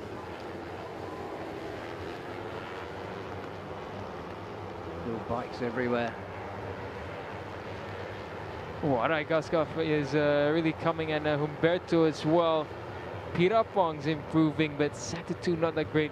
Humberto's on a decent one. Not going to put him on front row, but I think it will push him up a few positions. Humberto looking aggressive out there. We just saw him chop through to the front of that little subgroup. Checkered flag is out. So the positions are going to change. The numbers are going to change. There is Pirapong Boonle. Pirapong had a good sector 1, as Daniel said, an okay sector 2, but really it's all about how much room you've got. There goes Arayagaska trying to go up the inside of Jacob on the SDG machine. He doesn't make it. They come across the line. Now then, let's see the numbers as they come through. We've still got Ferozi Torakatula at the front for Yamaha Racing Indonesia. As that enormous group of 24 bikes just comes through there. Herjan Atner, he's been good all the way through the session. Looks as though he's in second. There's nobody else out there, I can see from the lofty location that we're occupying this weekend in the commentary box. So it is Ferozi on pole, Turjan Atner Firdaus for Astra Honda and his teammate, and closest championship rival, Kiandra Ramadipa. So the three main contenders in the championship will start from the front row this afternoon. There are the results confirmed. It was a 151.714 that gave Ferozi Torakatula pole position, set earlier in the session. And then it's Herjan Atner Firdaus for Astra Honda. Alongside him, his teammate Kiandra Ramadipa. Leading the second row is going to be Pirapong Boonlert from Aiki Iyoshi. Good session from Aiki and Araya Gaska, who got held up on that last lap at the end. He will start 6th. 7th, Humberto Cesar, he's going to lead the third row. Alongside him will be Sharifuddin Azman for Idemitsu Bunshu Honda. And Irfan Haikal, who is really busy in that session. Cao Vietnam qualified down in 10th, so his fourth row start for the Vietnamese. Kitsada Tanachok, the rider in for Piawat, will start 11th. 12th, Nguyen Tonam Pu for Honda Racing Vietnam. Emil Ezwan for Pitspike One Way JRT Tech 2, 13th. 14th, Kutri, 15th for East NJT Warwick Tongnapakun. And moving on to 16th, Watcherin Tubtimon, who we saw had problems late in that session, got stuck in pit lane a little bit longer than he would have wished. 17th was Deandra Triadika on the second of the Motul Sniper Manual Take Kawasaki's. Kamin Kintel qualified 18th. 19th, Wang Jiadong for Victor Racing Team, 154.959 for the Chinese rider. Next to him, Johan Reeves Emmanuel for Gusto Racing India. Shun Chunjiang for TY Antares Racing Team, 21st. 22nd, Alfred Jacob for SDG Team Hark Pro. Long Nan Zi for Victor Racing will start 23rd. Next to him, Mohsin Paramban for Idemitsu Honda Racing Team. And T1 for All's Gao Zheang recorded no time. He was not out in that session, so we're not sure whether he'll be in a position to start or not. Those are the results, but the big news there is that the top three in the championship will all start from the front row, although not in the order that they sit in the championship. So there are going to be fireworks this afternoon. We've got Pirapong, past wild card, getting amongst them as well. So let's have a look, sum up that session. We really got down to action early, and some of the best lap times, including the pole position time, would be set in the first run of this qualifying session. Now from track there, making his presence felt all the way through, was the number 39 wild card of Pirapong Nuvan Peng, 36 in the same colours, but for Yamaha Racing Indonesia, Ferozi Torakatula, the ferocious contender for the championship. He had Watcherin Tubtimon behind him at this point. It was fairly early in the session. Pirapong was leading the timing at that point. Herjan Atner, the number 46 there, alongside Aiki Iyoshi. Herjan was there or thereabouts all the way through. It was a really good session for the championship leader all the way through.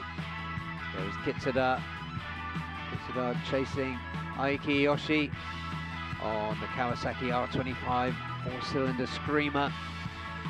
They had Cao Vietnam ahead of them. Cao Vietnam looking strong earlier in the session, but was struggling throughout to really find himself a good spot on the track, but it all came down to the end. There was a huge group out there. We were looking for a big sort out, but it would be starting the final lap now. Ferozi moves into a position to put in a really good lap. He's taking Cao Vietnam with him, and Kiandra. Cao Vietnam having a look, but in the end this would not be a decisive lap. That beautiful white machine there, the Honda of Alfred Jacob. He had Aragaska for company, who started that lap quickly but then got held up a little bit, but at the end it was Ferozi Torakatula, the number 36, that held his provisional pole position. That became a confirmed pole position. And alongside him, starting this afternoon, Herjanatna and Kiandra Ramadeepa. That is the AP 250 qualifying. We've got plenty more action coming your way. Next up will be the Supersport 600s. Plenty of action and a whole load of tension in the Supersport class. After that, it will be the Superpole shootout for the top 10 underbones, and finally it will be qualifying for ASB 1000. So lots of action to come. Stay with us here at Chang International Circuit for qualifying for the final round of the Idemitsu FIM Asia Road Racing Championship.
Ferozi, it's been a really good weekend for you in Yamaha Indonesia.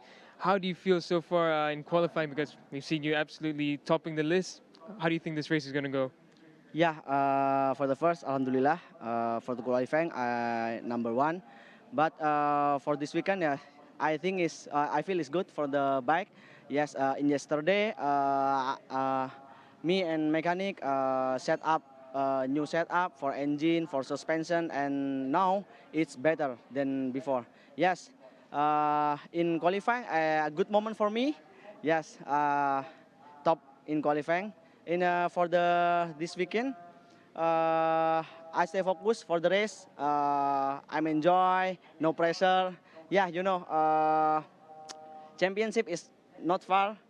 Yes, I will do my best for this weekend, and I hope for the in race one and race two, good result for me, and I want to champion in for this year. Thank you so much, Ferozi. Good luck for later.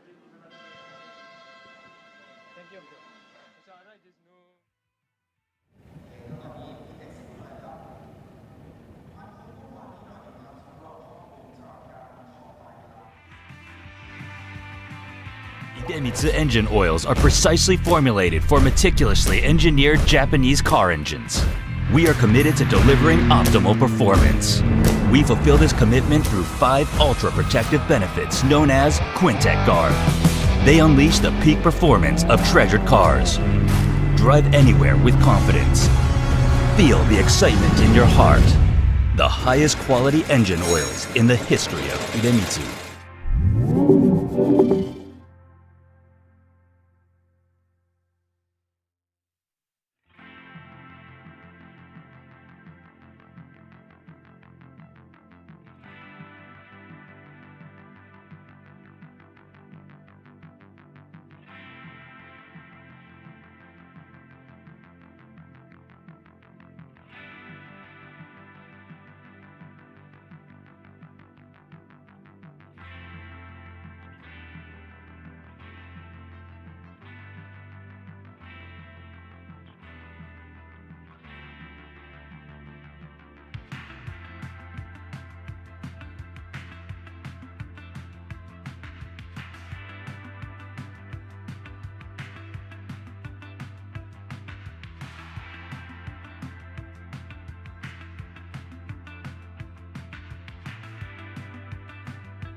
We are back on track with qualifying for the Supersport 600 Championship here at Chang International for the final round of the Idemitsu FIM Asia Road Racing Championship. You're watching Helmi Asman for Idemitsu Butsu Honda leaving pit lane.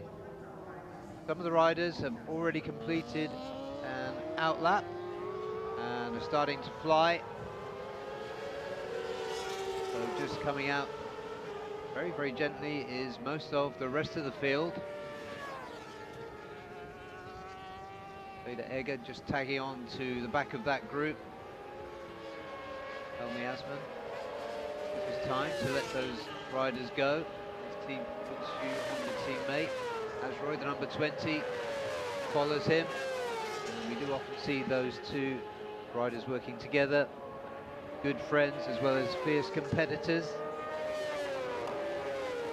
And the story in this championship is that it's advantage Apiwat Mongtananon, who holds the championship lead for Yamaha Techni Racing Team Asia.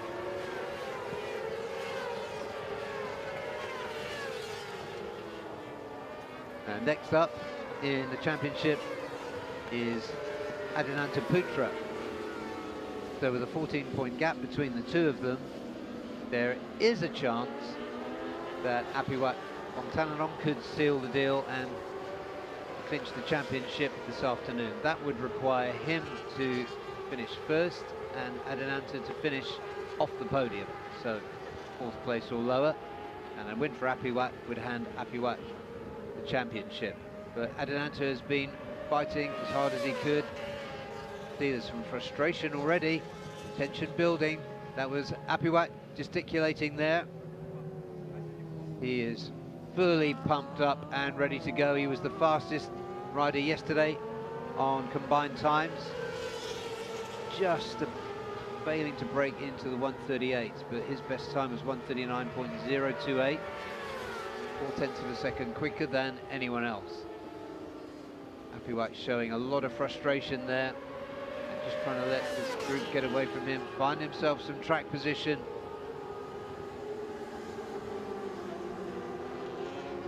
That's an angry Apiwat. We know he can channel that anger. He just chops through and starts his first flying lap. And that's Radapong Willarot behind him.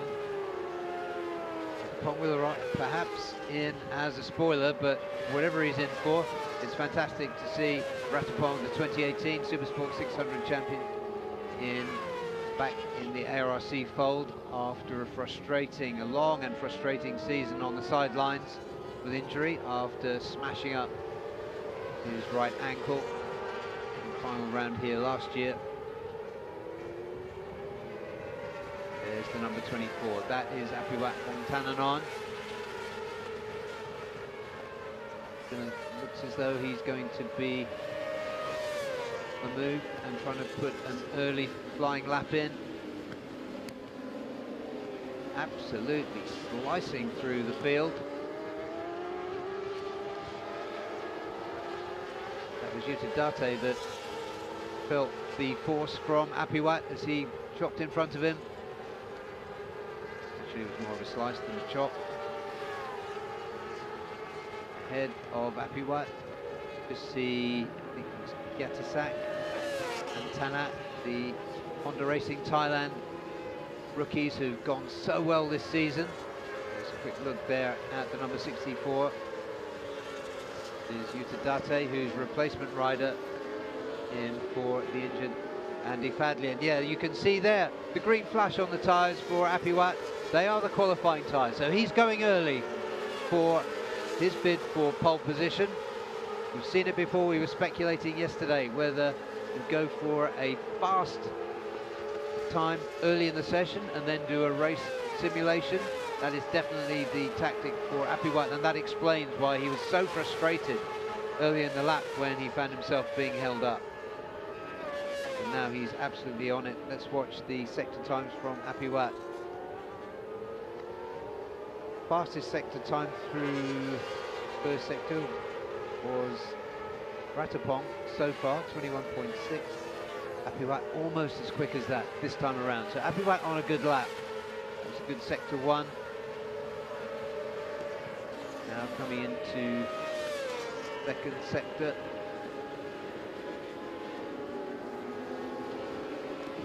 Date wrestling there with one of the Idemitsu FIM Honda machines. That's the best sector 2 so far for Apiwat. So Apiwat on a real flyer here. Last lap was a 1:39.198. So very close to the fastest time yesterday, and he is improving. What can he do in sector 3?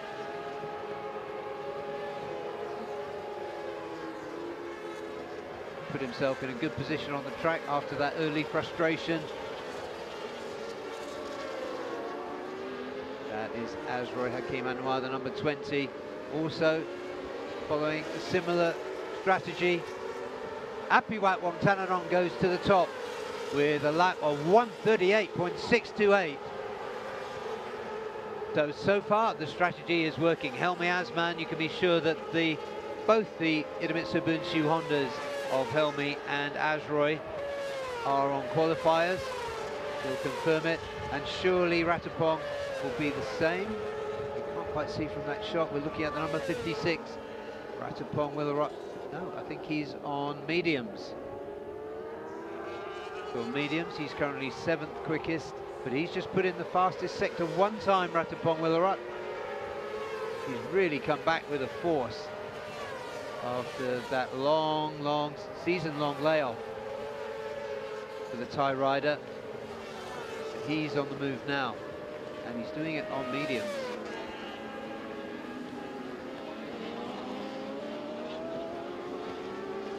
Seems like the field is getting out of his way so far. Ratapong, fastest sector 1 time so far. He's done a good sector 2, his fastest of the session. Let's stay with Ratapong, see what he can do this time around.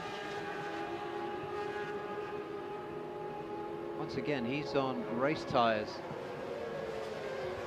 So this is a really good lap from Ratapong. See if he can hold it together through sector 3. Here he comes, braking for the final turn. Oh! And it all went wrong right at the last moment. That was a really hot lap. He's had to abort it, he's gone off. I thought he was going to come into pit lane, but he's resumed. Wow. So that was really unfortunate. A late error then from Ratapong, who was flying around on mediums, on race tyres. He just struggled to get the bike down the gears there. A bit of disappointment there for Ratapong. You can see he's really on it. He can sense victory coming his way, but I think it's more of just making sure Apiwat gets to the front. So it is Ratapong trying to get the bike stopped. Just look at that left foot. Foot and the right hand quite worked together as they should have done. But that was a really impressive lap he was on, Daniel. Daniel just rejoined me in the commentary box, so you might not have seen all of that, but he was absolutely flying up until that last moment error. Ratapong now. This lap won't be a significant lap for him, but the next one should be a good one coming. Yep, and race pace. Apiwat is on the pits. He's in the pits, having clocked that 1:38.628. Helmi Asman made also very good use of his qualifying tyres. He did 1:38.8, so provisionally second quickest. Kiatisak Singapong. We didn't see too much of him. He's third quickest so far. Azroy in the pits, Tanat in the pits, Kiatisak in the pits. So all of those have used their qualifying tyres. Not so Peter Egger, who we were looking at just a moment ago. The two Idemitsu FIM Honda riders. The helmet's almost matched too. very good lap from Helmi, who's provisionally in second place. So the riders that were waiting to show up to threaten the front row really are Ratapong, because he hasn't done his qualifiers yet, and Adinanta Putra. There is Adinanta Putra right on cue, as if by magic. Magic of having a brilliant production team and director. So he's got plenty of space around him. See what Adinanta can do. 14 points behind Apiwat in the championship standings.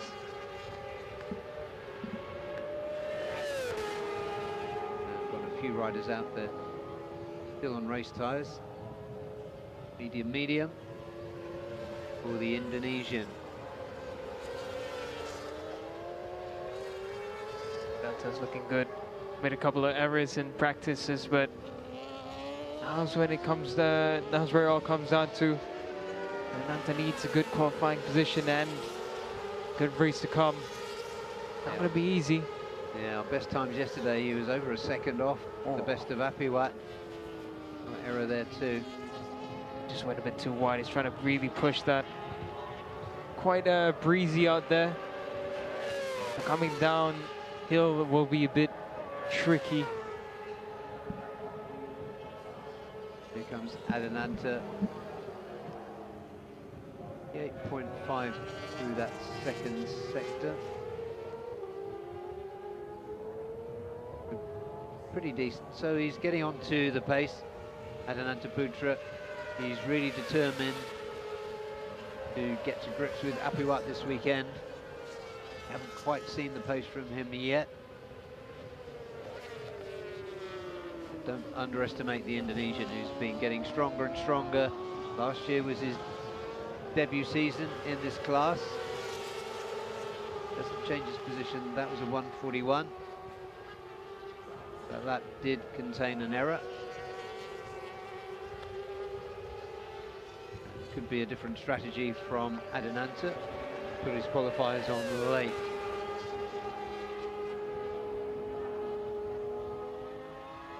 And he's running this on his own, just trying to get feeling in his bike. I think shaking off a few gremlins after yesterday's sessions.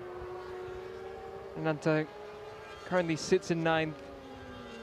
Yeah, the quickest Astra Honda rider, they've got 3 in this category, of course, was Reza Danica Arends. He had a very decent day yesterday. And the best we've seen of Reza all season. Struggled quite a bit, Reza, this season. Didn't really adapt to the super sports as we expected him to. Yeah, through the heat haze comes Ratapong Willerot, making a very welcome and a very rapid return to ARC Supersport 600. Turn 3. He's done a number of laps on his own, and I think there should be a lap coming in for him. Couldn't improve further. Right now he sits in 7th. His last lap was a 1:39.5. That was his best lap. He's a second down for now. Like he's pushing too hard right now, which is unlike him. No, I think this is an in lap for him. See him just sitting up, looking around. Could be a quick break for Ratapong. Yep, we're over halfway through the session. He hasn't run his qualifiers yet. So that's what we should expect. Currently 7th. In fact, actually, Ratapong's the only one that was left out on track, so he'll be the final one to make his way back in. Quick swap over, and then it's business time. Yeah, he completely wrecked that R6 yesterday. It's a really fast crash. He got it off and out of the way quickly, but his bike absolutely went through the tumbling machine and just got back for free practice 3 in the afternoon. They were still putting the finishing touches to the bike at the start of the session. But he did come through well in the end. That's right, he's just come out now. Another, perhaps just a race setup check for Azroy. maybe one final try at a push. Yeah, the qualifiers didn't work quite as well as he might have hoped. 39.3 on qualifiers. Teammate Helmy was half a second quicker.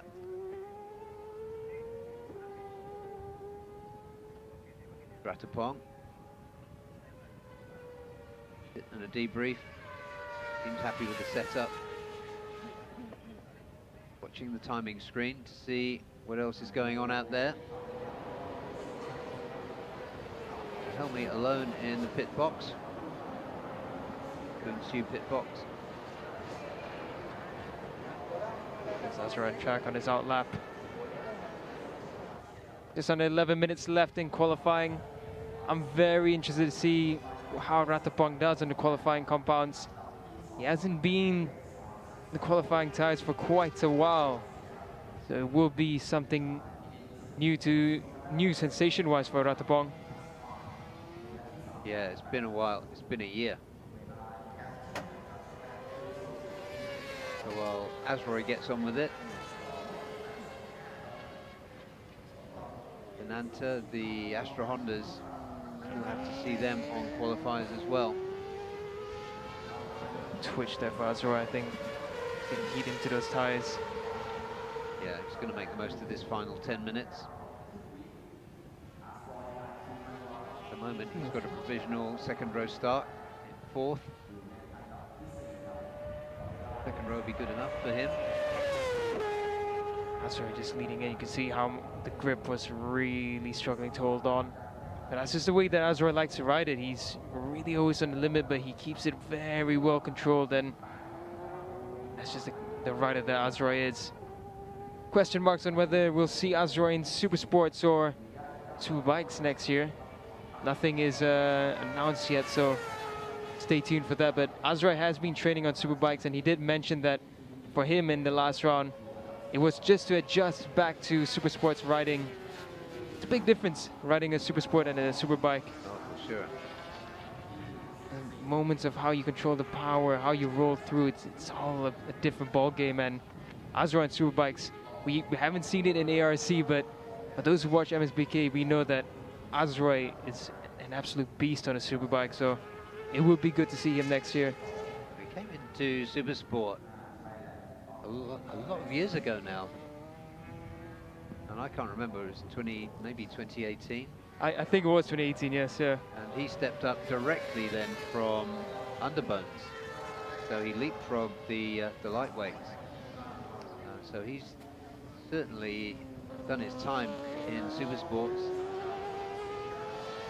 He has suffered from misfortune here and there that's kept him from winning a championship, but he's certainly got the pace to win a championship. I'd like to see him on Super Bikes. Yep, definitely.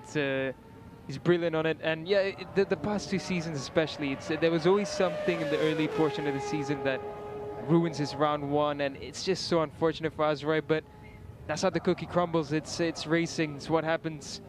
But for Azra, one thing for sure is that Honda really believes in him. And here's another one that Honda does believe in, Helmy Asman. Yeah, currently second, occupying the middle spot of the front row. But this rider might make a difference. You just saw Ratapong going through his ritual before he gets onto the bike. Getting onto the bike is still a pretty painful process for the recovering Thai, but there's no sign of that once he's actually on the bike. Ratapong's got the qualifying rears on. This will be really interesting. So a maximum of 2 laps we can expect. Sometimes they can push for a 3rd lap, but it's quite rare. But it looks like we're having a bit of a bike show going on at the side there. Everyone is doing a bit of underbone style waiting about. Nicely put. Well, they allowed Ratapong to go out. I saw Apiwat going out there as well. Apiwat, original pole sitter, into the championship. Fastest on combined times yesterday. Looking good for him. This Azroy looking good too. Azroy lapping consistent low 1 minute 40, so could be just race pace, race management practice for Azroy. a bunch of bikes here on the outside line, so Helmy's not mucking about. He's going straight through. He's not interested in that. Yeah, Helmy there, getting away from the big group. Yeah, you could just see Apiwat at the back. They're just signaling everyone to move away from that line, because they were on the race line. While you were between pit lane and Apiwat got really frustrated. He went out early on qualifier, and people were getting in his way, and he was waving his arms around and yelling at people. Then he found the space that he needed on the track, and got himself a provisional pole. Most of that group going through the runoff lane qualifiers, but I think all three Astra Hondas are going to be on qualifiers. There goes provisional pole sitter Apiwat Montanan. He'll start a flying lap now. Got Ratapong for company behind him. Yeah, notwithstanding the bikes running qualifiers, everybody has been using medium fronts and medium rears in this session. Here's Apiwat, bike slightly banked over to the left, as we always see on this run up, to get through that kink on that fast run up to turn 3. There he is through turn 3. Great shot of the bike. Like it's working beautifully. Flatter, no vibration. There he goes on his own. Comes Ratapong. Ratapong's got Apiwat in front of him, but Veda Iga for company behind him. I think Veda earlier was looking for his Astra Honda teammates, but Veda decided to pull the pin early. Here's Apiwat just lapping around, and he's actually gone faster in Sector 1, but Sector 2 is a bit slow. Tanat's on a really good lap. This should put Tanat, well, this could put Tanat on pole actually. It's a really good lap coming in. Ratapong improving, but not as fast as Tanat. Well, actually very similar, very similar. Yeah, we didn't get a sight on screen of Kiatisak. Tanat's on qualifying tires as well. If he's not on qualifiers, this is a fantastic job from Tanat so far. Yeah, so Ratapong pushes Helmy Asman to the 3rd place on the front row. Ratapong fastest first sector, 3 minutes left, and Ratapong on qualifying tires with Apiwat in front of him. This is really doing well for Ratapong, and Tanat's not far at all. It could be an all-tie front row. Yeah, barring a mistake, I think Ratapong is going to get pole position this time around, because that was his first flying lap on qualifiers. This is the one where he's really going to get the hammer down. Yeah, Tanat's it. Tanat is on qualifying race, so this is really good. This is a fast group. This could be the front 3 for the race this weekend. No one else is really improving as well as them. Tanat fastest through Sector 2, so Tanat might get provisional pole on this. Yeah, on mediums, Apiwat going well too. He was quick through Sector 2. His best time through Sector 2, in fact. Look at Tanat as he goes through the turns there. Quickest Sector 2. Ratapong quickest Sector 1. This is going to be close. This is going to be close. Who's going to be on pole? It's definitely one of the tire riders. They come into the last turn. Ratapong manages to slow it down this time round. And down to the line, Tanat, a bit of an error there. Will it be Tanat or Ratapong on pole position? It's Tanat Lompleo, 138.4 from Tanat. Ratapong in 2nd. Apiwat is 3rd. So right at the last, Apiwat gets pushed from pole to 3rd place. He's still on the front row, which is good enough. In fact, we rarely in any class he's ridden in see Apiwat off the front row. What a last flying lap. Actually, not his last flying lap from Tanat. He's still going on. he's still out there. No, but that Sector 1, he lost a lot of time, so he won't improve further, and he doesn't need to. He's on provisional pole. No one, I think, is going to challenge that, because all the Astra Hondas came out at the same time. Kiatisak is still pushing on for another lap, but I think the hero of this session, Tanat Lompleo, he positioned himself perfectly right behind Ratapong and Apiwat. And as of right now, on provisional pole with a minute left in qualifying, it's Tanat Longplio. Yeah, nobody out there threatening with the possible exception of his teammate, Giatisak. Giatisak was provisional third, currently sixth. Okay, so there is Tanat, number 31, looking for the 21. Yeah, unsurprisingly, Tanat's going to come in. That was a job very well done indeed. Helmi Asman goes through. He's on a race simulation. He's going to get one more flying lap in. But props to Tanat Longpiao. The class rookie's been getting better and better this season.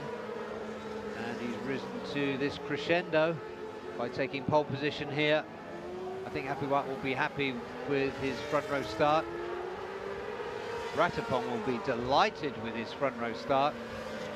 And I just wonder, looking back 12 months, we saw Apiwat running shotgun for Soichiro Minamoto. Apiwat in as a wild card at the end of last season. Ratapong is in as a wild card now. Is there a strategy there? Perhaps we'll never know. But what we can anticipate is that this is going to help Apiwat in his bid to seal the championship. Adananta Putra, in qualifying terms, is not really in the race. He's provisionally on row 3. Reza Danica again this weekend, the best of the Astra Hondas.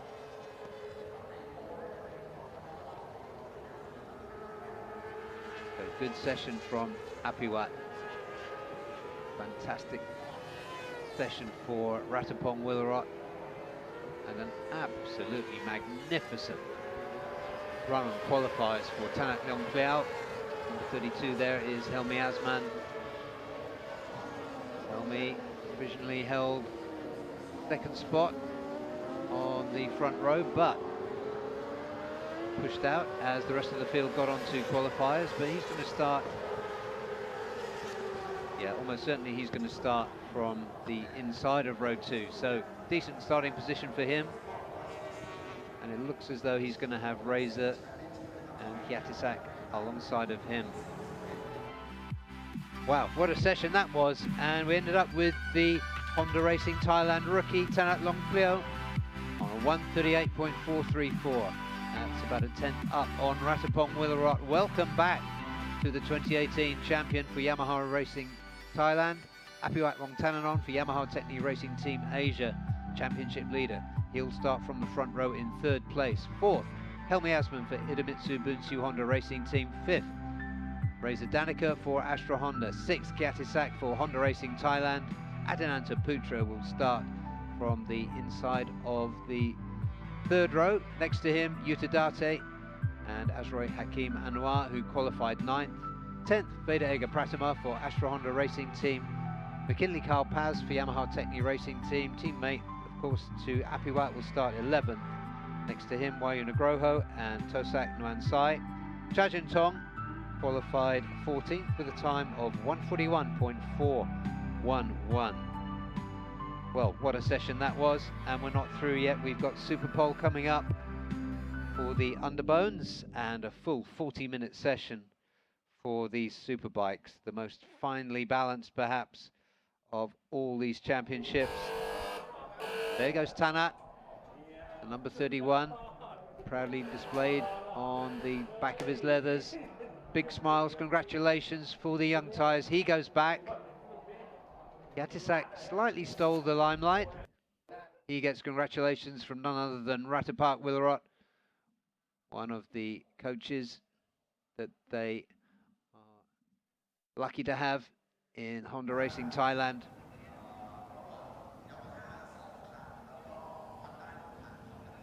So we'll be taking a look at how that session panned out. It'll be good to have another look at it, because it was very much a session of 2 halves. The remaining riders still coming in then. You can see at the back of your screen You can also see that it's a little bit breezy and very bright here at Buriram.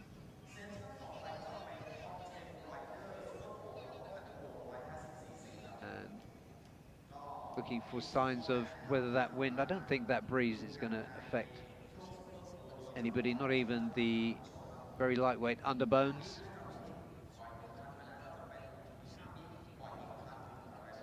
But we've had an absolutely electrifying couple of qualifying sessions. We're going to go to Daniel. Sorry, we're in with the recap. So it was very leisurely opening. Pole position as he went through. Wasn't that one? That was 1:39.1. It was his next flying lap. Proved the important one for the championship leader. It was Azroy. Also went out early, as did Helmi Asman on qualifiers. Azroy didn't quite make the best of it. It looked as though that rear tyre with that extra grip was just pushing him a little bit too hard through turn 12 there.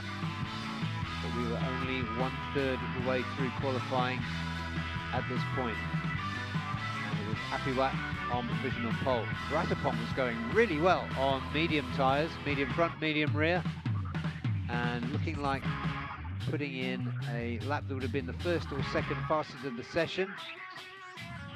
Still an error, put him down, but in the later stages, the next group of riders went out on qualifiers, among them Ratapong, among them Tanat Longpiao, and Ratapong came through really well, riding behind Apiwat. He had Tanat Longpiao behind him, and as they crossed the line, and despite that slight error on at the end there from Tanat when he lofted the front wheel, it was Tanat who grabbed pole position from Ratapong Willarot by a 10th, and Ratapong was a further 10th quicker than Apiwat. We're going to go to Daniel in pit lane. So Tana, that was a brilliant qualifying performance and a proper last lap push. Yesterday, a bit of a struggle, but today, it's all come together. How do you feel about it? Yes, I'm really happy for pole position, and I pushed more yesterday. Yesterday have a problem, many problem, but today, new day.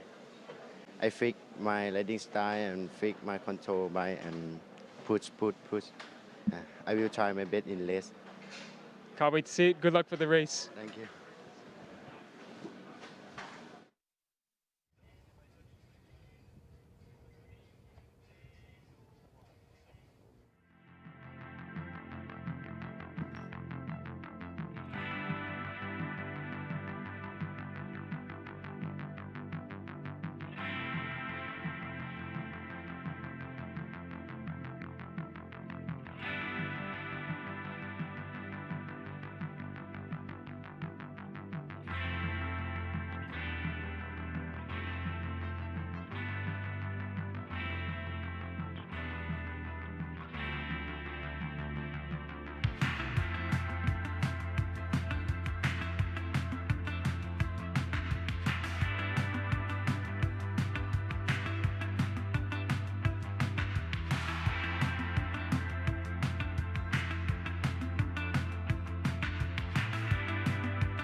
Welcome back to qualifying. We are deep into qualifying now. We've seen plenty of surprises, plenty of excitement so far. And now we are moving into the final stage of qualifying for the underbones. This is Super Pole, in which the fastest 10 riders from the qualifying 2 session earlier this morning go through alone. And they are setting off at 20-second intervals in order to isolate the performance of the machine and the rider. So these laps done without any tow from anybody else, slipstream, and they go in reverse order. So 10th fastest this morning was Nazrul Izzat, he's already out. Giancarlo Maurizio is out, and there goes Akid Aziz, who was 7th fastest in qualifying this morning. They go out in 2 batches of 5.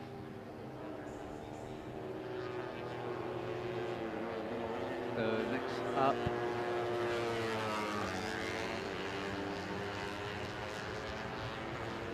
is Husni Zainal Fauzi, one of 3 tremendous riders for LFN that they've got in this field. Following him out is the redoubtable Ahmad Fajrul Sham for Cardinals Factory Racing Team, ARRC. Cardinals, of course, also racing in national championships. He was 6th fastest this morning. So that's the first group of 5 out. They get 1 out lap. There is Nazrul Izzat Bahauddin, 4th in the championship, completing his out lap. Starts his flying lap now as the green flag waves. 20 seconds behind will be Giancarlo Maurizio. Daniel's back with me after doing that. That was a really nice interview with Sana. I enjoyed that. Yeah, he's quite the character, and you can see he's really happy about it. And they went straight to work actually before the interview. He was really focused on making it a good race as well. Should be good, but for now the underbones. And Nazrul defend his title this weekend. Look at some sector times to begin with. 29, almost 30 seconds through sector 1. Akid Aziz, who's the 3rd rider out, he starts his flying lap. Akid Aziz, always a good rider to bet on a single flying lap. That's Husni Zainal Fauzi,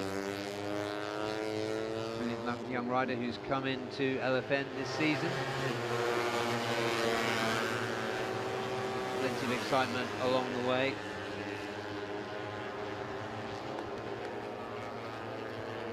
Giancarlo Maurizio, 3/10 slower than Nazrul through sector 1. Akid Aziz was 2/10 slower than Nazrul through sector 1, so this is a promising start for Nazrul, particularly using Akid Aziz as a benchmark there. Big boost for LFN this weekend. All 3 riders in excellent form, and with the boss Haji Putra in town as well to watch them this weekend. It's really going to be big motivations in that garage. Yeah, Husni also slower than Nazrul through sector 1. Sector 2's now. Nazrul's been quickest so far. He completes his Super Pole lap with a time of 2:04.166. Yeah, I don't think it's going to be enough for Nazrul. Akid Aziz had a good 2nd sector. Yeah, Akid, first sector a bit disappointing, but 2nd sector was good. He should be fast through sector 3, so let's see what happens for now. Ahmad Fajrul Sham, he is the fastest on track through sector 1. Husni's fastest in sector 2. Very similar time to Akid. Here comes Gian though, 2:04.3, so he's provisional 2nd. What about Akid? There? Yeah.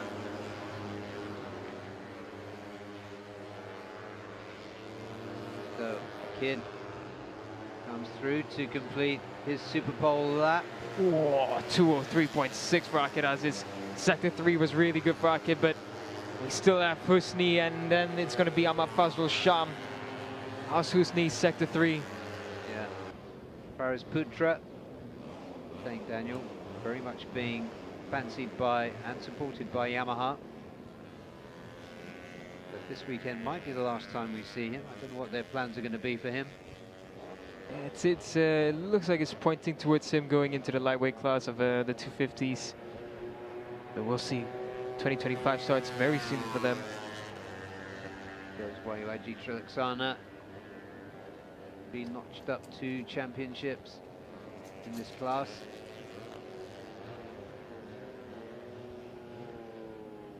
Not in contention this year. Unlike his teammate, who he brought in so brilliantly and helped to develop so brilliantly, Dicha Fauzi. Be the last rider out. There goes Fahmi Bassam, just 1 point behind championship leader Akid.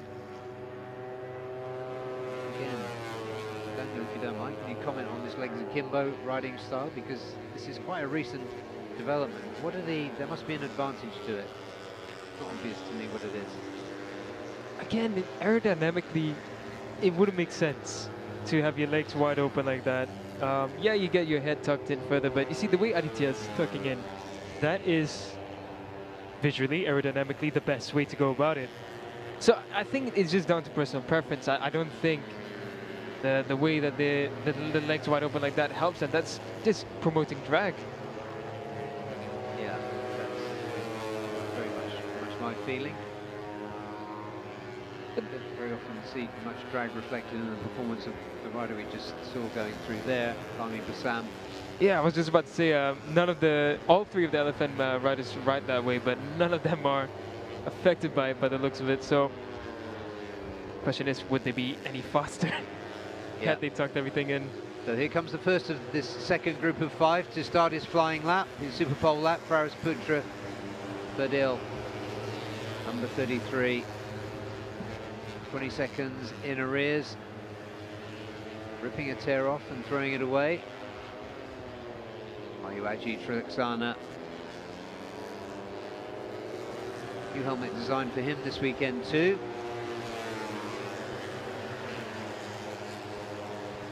Puts his head right down on the run down to turn 1.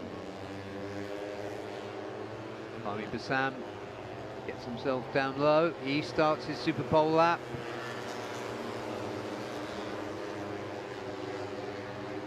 Just Aditya Fauzi and Murabil Vitoni for LFNH Putra to come.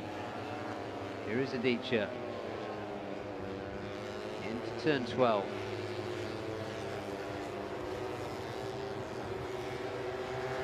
Both those Rostec 60 bikes in the final 5 go in Super Pole. Speaks volume of the quality of that team. Team owner is Wayuaji. And last, but you have to say not least, starting his Super Pole lap is Murabil Vitoni, who has topped all 3 sessions he's been in so far. Free practice 1 and 2, and qualifying 2 this morning. Murabil has been fastest all the way through. Can he translate that into results? Time will tell. And unlike in previous classes, I'm not going to make any predictions for Underbones. Actually, I will. I'm going to say that, can't help myself, Faraz Putra is going to be on the podium this weekend. Yeah, I wouldn't be surprised. But now here's Faraz Putra completing his lap. It's not a great lap, but it should be decent enough for maybe top 6, top 5. Comes across the line, and he actually goes second, so it's provisionally first and second for Cardinals Factory. So that's a nice screenshot for them, for the Cardinals team. Here comes Wayuaji Trilaksana. How did he go through sector 3? First 2 sectors were good. He goes 5th. Here's Fahmi Bassam now for LFN, HP 969. Fami was on a decent lap. Let's see how well he goes across the line. I don't think it's going to be enough. It's third place. It's not bad at all for Fami Basam, but on a real hot one is Aditya Fauzi and Murabil Vitoni. Yeah, those two you've got to fancy.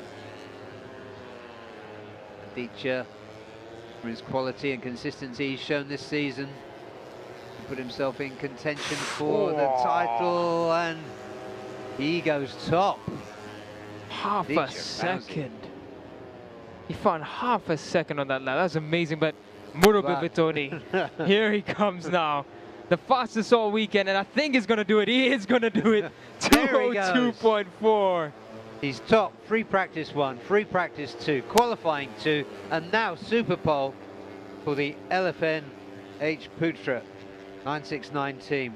What a weekend this young rider is having. Fantastic stuff. Fantastic for Murabil Vitoni. Got to be some huge smiles in that garage right now.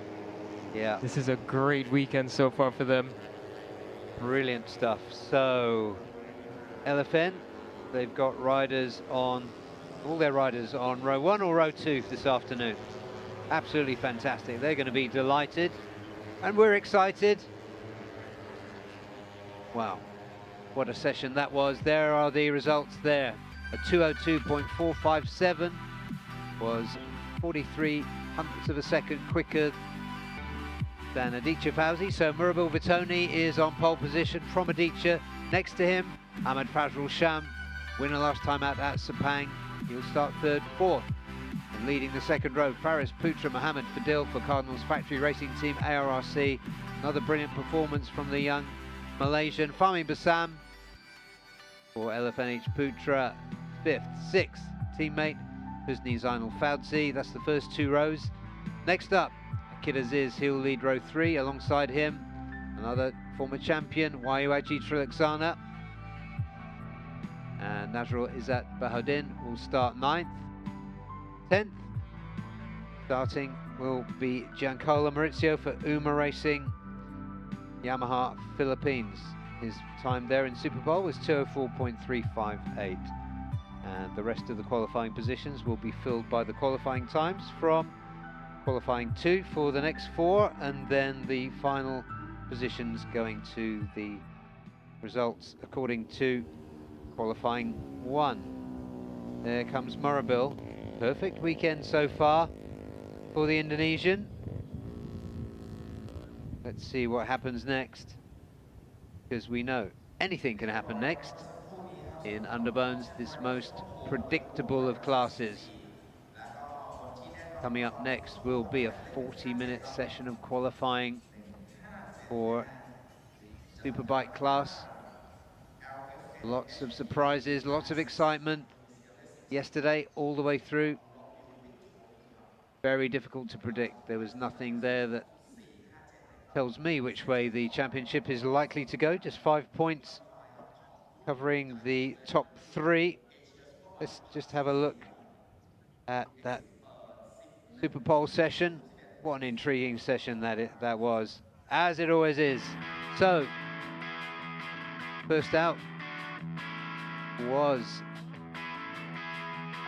sorry, I was anticipating something else there, but on screen there was Fahmi Basam, 222, fighting all the way through. While he starts this weekend, 1 point behind Akid Aziz in the standings. And another really good push from Faris Putra. It wouldn't be enough to get him onto the front row. And teammate for Cardinals Factory Racing Team, Fazrul Sham, one of the first riders out. He put in a really good lap, set a really good benchmark with a 2:03.086 on his Super Pole lap. So it's been a really good weekend so far from the veteran. Showing consistency, neat and tidy all the way through, as was this rider, the young, another championship challenger, Aditya Fauzi, 177 for Racetech 60. He came through really strongly. Fantastic Super Pole lap for him, 2:02.5 dead. But the rider behind him was number 157, Murabil Vitoni on the LFNH Putra machine. And he came through, and we just knew this was going to happen. He grabbed pole position with a 202.457. He's topped every session he's ridden in this weekend, and he will start this afternoon's race 1 from pole position.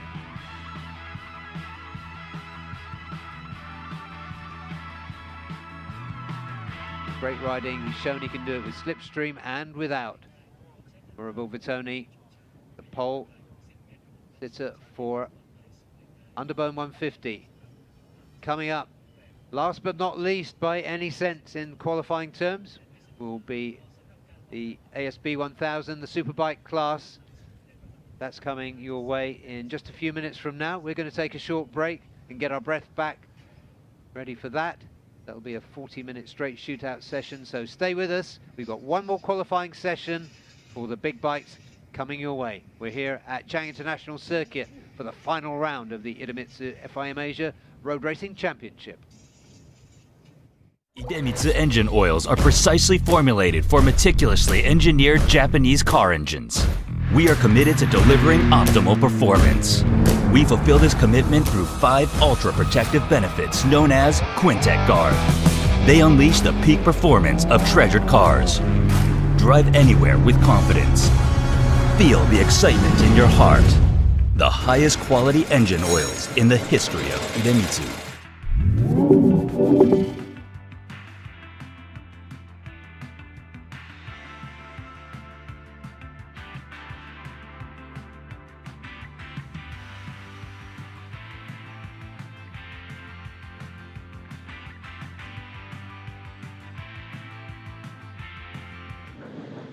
So Murabil, it's a fantastic weekend for you so far, and the team LFNHP 969 at the top every session, and you are right now on pole position. How do you feel about it? Ya, syukur alhamdulillah di Super Pole ini saya mendapatkan grid yang terbaik. Dari perspektif kemarin saya berusaha maksimalin mesin dan syukur alhamdulillah dapat data motor yang bagus. Sampai ke kualifikasi tadi, syukur alhamdulillah saya mendapatkan waktu yang terbaik. Thank you so much, Murabil. Congratulations and good luck for the race later.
hold on to your seats or your sofas or wherever you may be, because this is the final qualifying session of the morning. We're here at Chang International Circuit for round 6, the final round of the 2024 Idemitsu FIM Asia Road Racing Championship.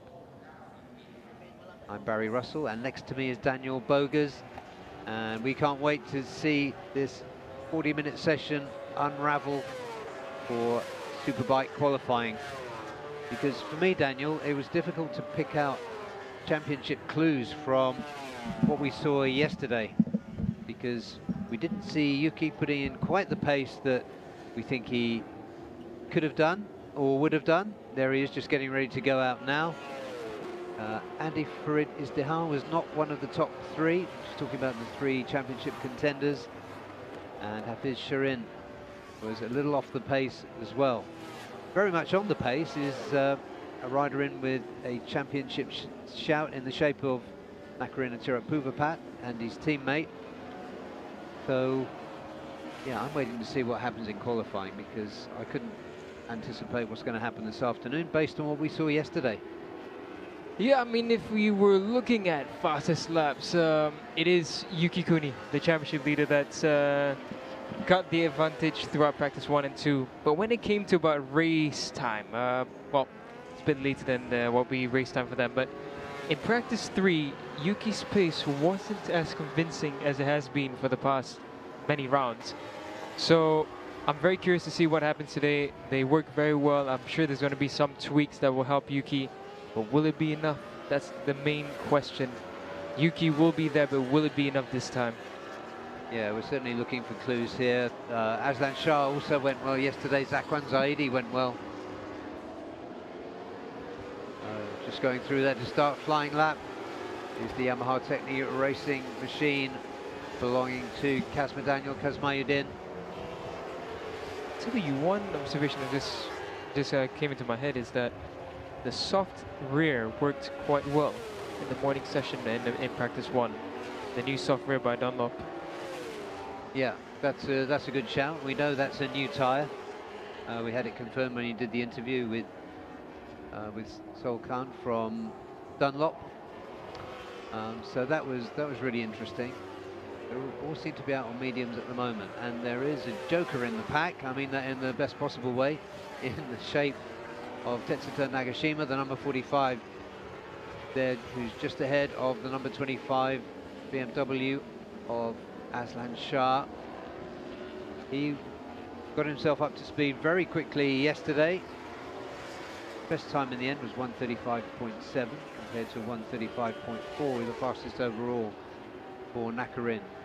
He's an experienced racer with an incredible pedigree.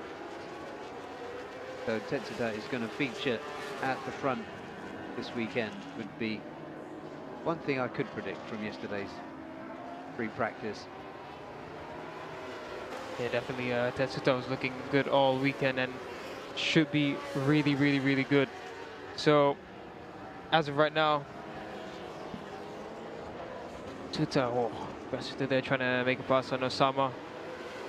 Tetsuta comes across 1:36.4, not a bad lap time at all. Someone's gone faster, that's Nakarin, 1:35. Nakarin the first to go into the 1:35s. It was fastest overall yesterday. Yeah, to use a technical term, Nakarin is absolutely on it this weekend. He's going to leave nothing at all in pit lane, and he'll take whatever extra he can with him. He hasn't had a win this season. This is his rookie season. Seen him on the podium, we've seen some good finishes from him, and we've seen him fast every time out. He loves riding superbikes, and he just looks set for his maiden win in ASB 1000 as he cruises past Simon Murray on the run down to turn 4. Yeah, nothing wrong power-wise with the Yamaha from Osama. Nakarin had to really get slipstream for that. Right now, looking at how it's shaping up, Yuki Kuni's done a 36.3, puts him in second. Aslan going quick. One thing about Nakarin, Aslan can tell us a lot about it. Aslan has been struggling to fight Nakarin in the Malaysian Championship. Honda put so much work in with Nakarin, and it's really paid off. We can see this weekend how that's helped them. that extra mileage, the data they've collected at Sepang, it's just really worked well. Yeah, this is really interesting watching these two, Tetsuta and Aslan. Aslan, I know, has a very high regard for Tetsuta, and vice versa, actually. Tetsuta mentioned Aslan when I interviewed him. Yeah, both of them coming up around the same time in the World Championship. Hafiz Sharin has gone down. Doesn't look too badly damaged. It's just going to be not the handlebars, but that is an unfortunate start for qualifying for JDT and Hafiz. Yeah, the good thing is this is a 40-minute session, so he will have time for some good laps. Aslan looking a little bit quicker than Tetsuta at the moment. Perhaps Tetsuta's going to let him go. Take a look at Yuki Kuni. He's just put in a very quick sector 2. Aslan's top right now, 135.6, and he did set the fastest first sector, but I'm sure Tetsuta held him up a bit there. I think Tetsuta could sense that BMW just looming behind him, but now Yuki goes 135.6 into first. Right, so this is going to be really interesting. Nobody out on qualifying rear tyres yet. So watch out for those green flashes on the rear.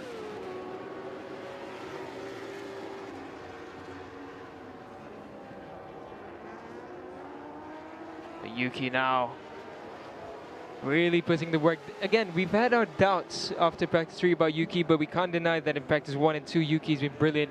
But once again, SDG has worked so well. I think they have unlocked something for Yuki because he's gone faster again through sector 1. Yuki has arrived. This is what we expected from the All Japan champion, from the rider going to Moto2 next year. Here comes Yuki Kuni. That new bike has done him such a benefit this season. Yeah, he did enough before he got the new bike to keep himself in contention, but since he did get it at Motegi, of course, he was unfortunate with a DNF in the first race, but he won the second race, and that just seemed to set him up for the rest of the season. He dominated the Stock 1000 class in the All Japan, so having a fantastic season, Yuki Kuni. Oh, look at him slowing that bike down. This is some of the most aggressive riding we've seen from Yuki. Here he comes now across the line. This will be an improvement. 135.5 this time from Yuki Kuni. He does improve by just a 10th. Asan Shah's done some great work though on the mediums. Oh, but look at Tetsuta, first sector. The whole 0.1 and a bit faster than Yuki. This is going to be a hot lap from Tetsuta Nagashima. Yeah, decent sector 2 as well. Plenty to watch out for here. Tetsuta currently behind Soichiro Minamoto. This is going to hold him up. Yeah, he's going to... Oh, yeah. Oh, it does get past though. Soichiro did go a bit wide. I think Tetsuta threw a bit of a wobble there, but Tetsuta, it will still be a good lap, but it will be a bit slower than what we expected. Yeah, so given that, taking that into account, let's see what he records this time around. 35.6, he goes second. Yeah, so that was decent.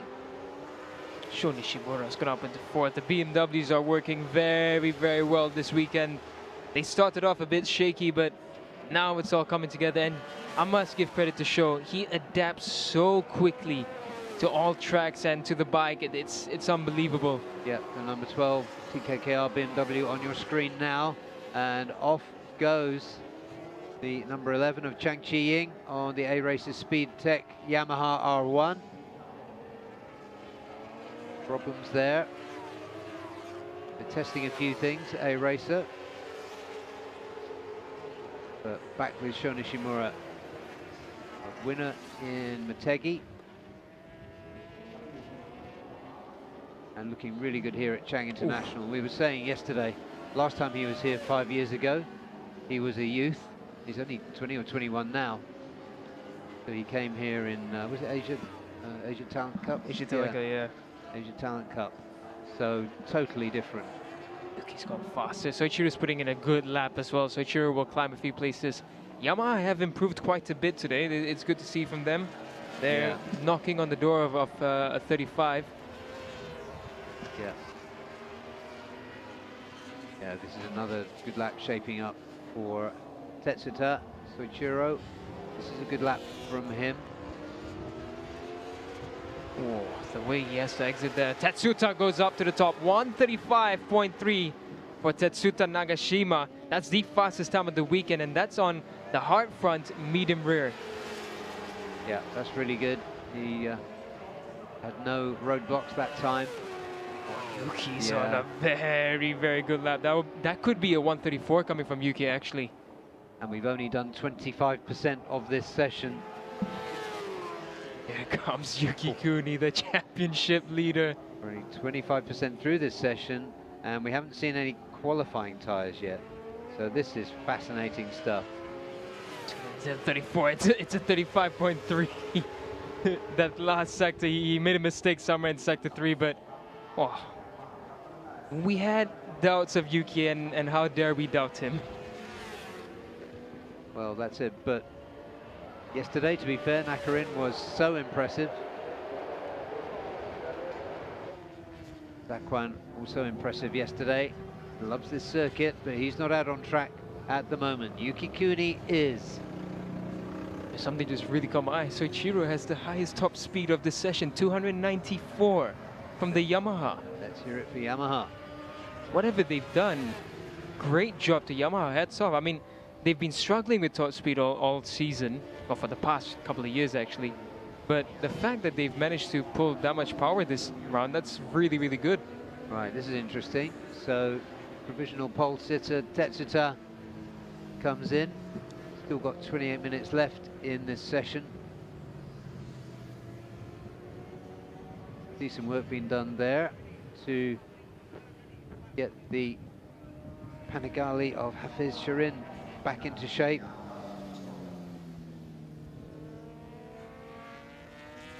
Yuki's going to come in as well. Yeah, comes. So now let's watch and see what the tyres look like when they come out. What a great session that was for Tetsuta Nagashima.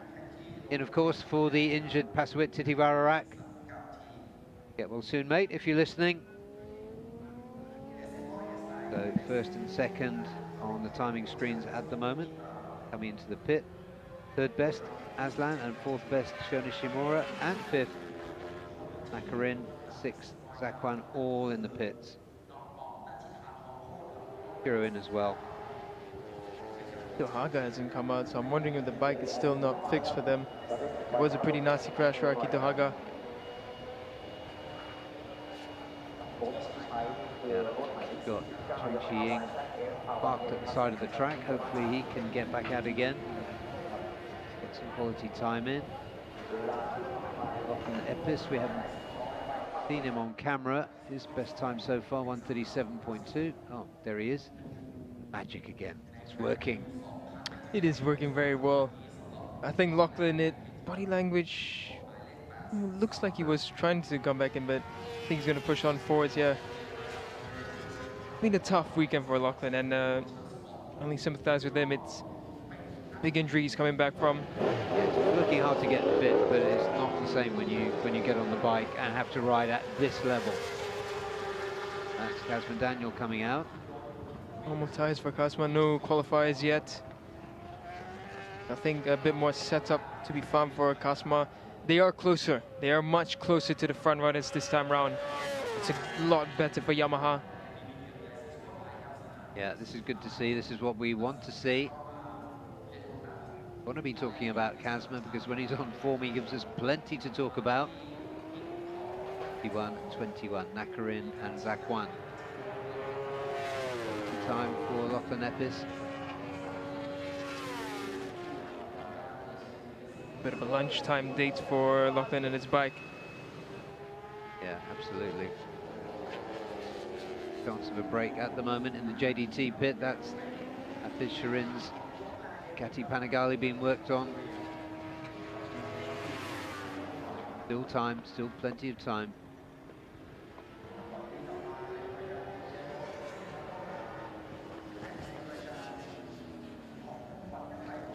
Here's Lachlan now. He's just putting in some good laps in. Sector 2 seems to be the big struggle for Lachlan. Sector 1 is not too bad. It's just a couple of tenths of where he needs to be, but Sector 2, he's losing quite a bit of time, but half a second he needs to find there. And in Sector 3, I think Sector 3 is where he really tests his shoulder once again, and that will be where he'll feel it the most. He does improve. He goes up into 9th. He pushes Andy Farid down to 10th. It's not been a great session for Andy Farid so far. He's only done 4 laps, but none of them have been impressive enough. Yeah, and Nakarin, who was so explosive yesterday. Same applies to him to some extent. 135.9, half a second slower than his best lap yesterday. See what Kazma's got. Now he's on our screen. Yeah, Kazma went wide into turn 1 there. He shook the head. But Kazma and Soichiro, they've been looking better and better every time, so let's hope for more improvements. Speaking of improvements, Lachlan lapping similar Sector 1, but it is a slight improvement. The cut for Kazma is going to be the next lap for him. I think this is just a bit more setup finding for him as he reaches where Natetan is on track, and I think Natetan's just come out from pit lane. Yeah, talking about setup. Tetsuta's set up on that Astemo S1, racing with Thai Honda. That Honda looks well and truly sorted, doesn't it? Bit of a confusing moment there. Natetan knew Kazma was coming, he moved out of the way, but Kazma was trying to move out of the way for Natetan. Both of them respecting each other there, and yeah, just a bit too much. Just a bit too much respect. I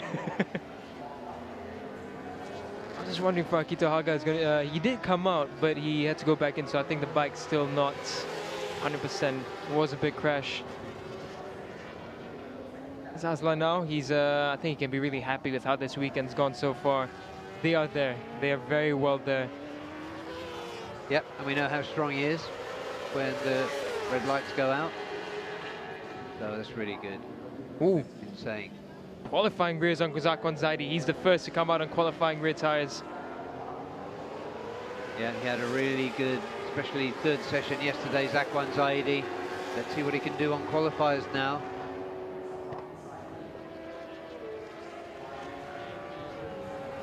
Into lap for him. 22 ASB 1000 champion. Oh, this is a flying lap from Zakwan actually. It's Sector 1 he's come across, so that's not a good Sector 1 for Zakwan on the qualifying rear. We'll have to see Sector 2. Body language says he's pushing. Second fastest yesterday on race tires, so qualifiers should give some benefit to him. To run now, he should get Sector 2 times. Yeah, he does improve a bit, but he's still a 10th off what Yuki was doing. Yeah. It'll have to be the next lap for Zakwan. Yeah, he should get 3 good laps from these qualifiers, but it'll be on the second flying lap that he'll really be wanting to nail it.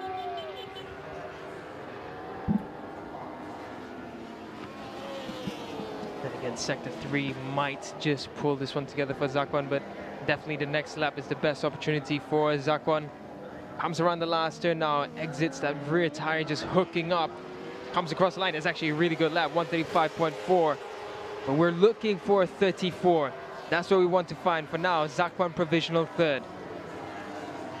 Yeah, 34 should be doable. It was predicted by Nakarin yesterday when you interviewed him.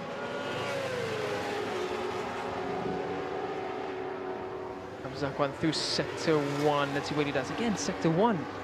Not that strong from Zakwan in the rear tire. It could be that it's just giving too much grip down the straight, so that's not the best point of advantage for Zakwan there, but definitely Sector 2 and Sector 3, those qualifying rears are working very, very well. Tatsuta is out on track as well. Yeah, we see him. We'll be checking what he's got on the rear.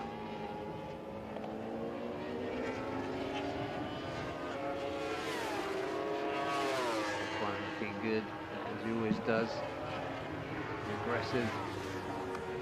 He heads up to turn 7.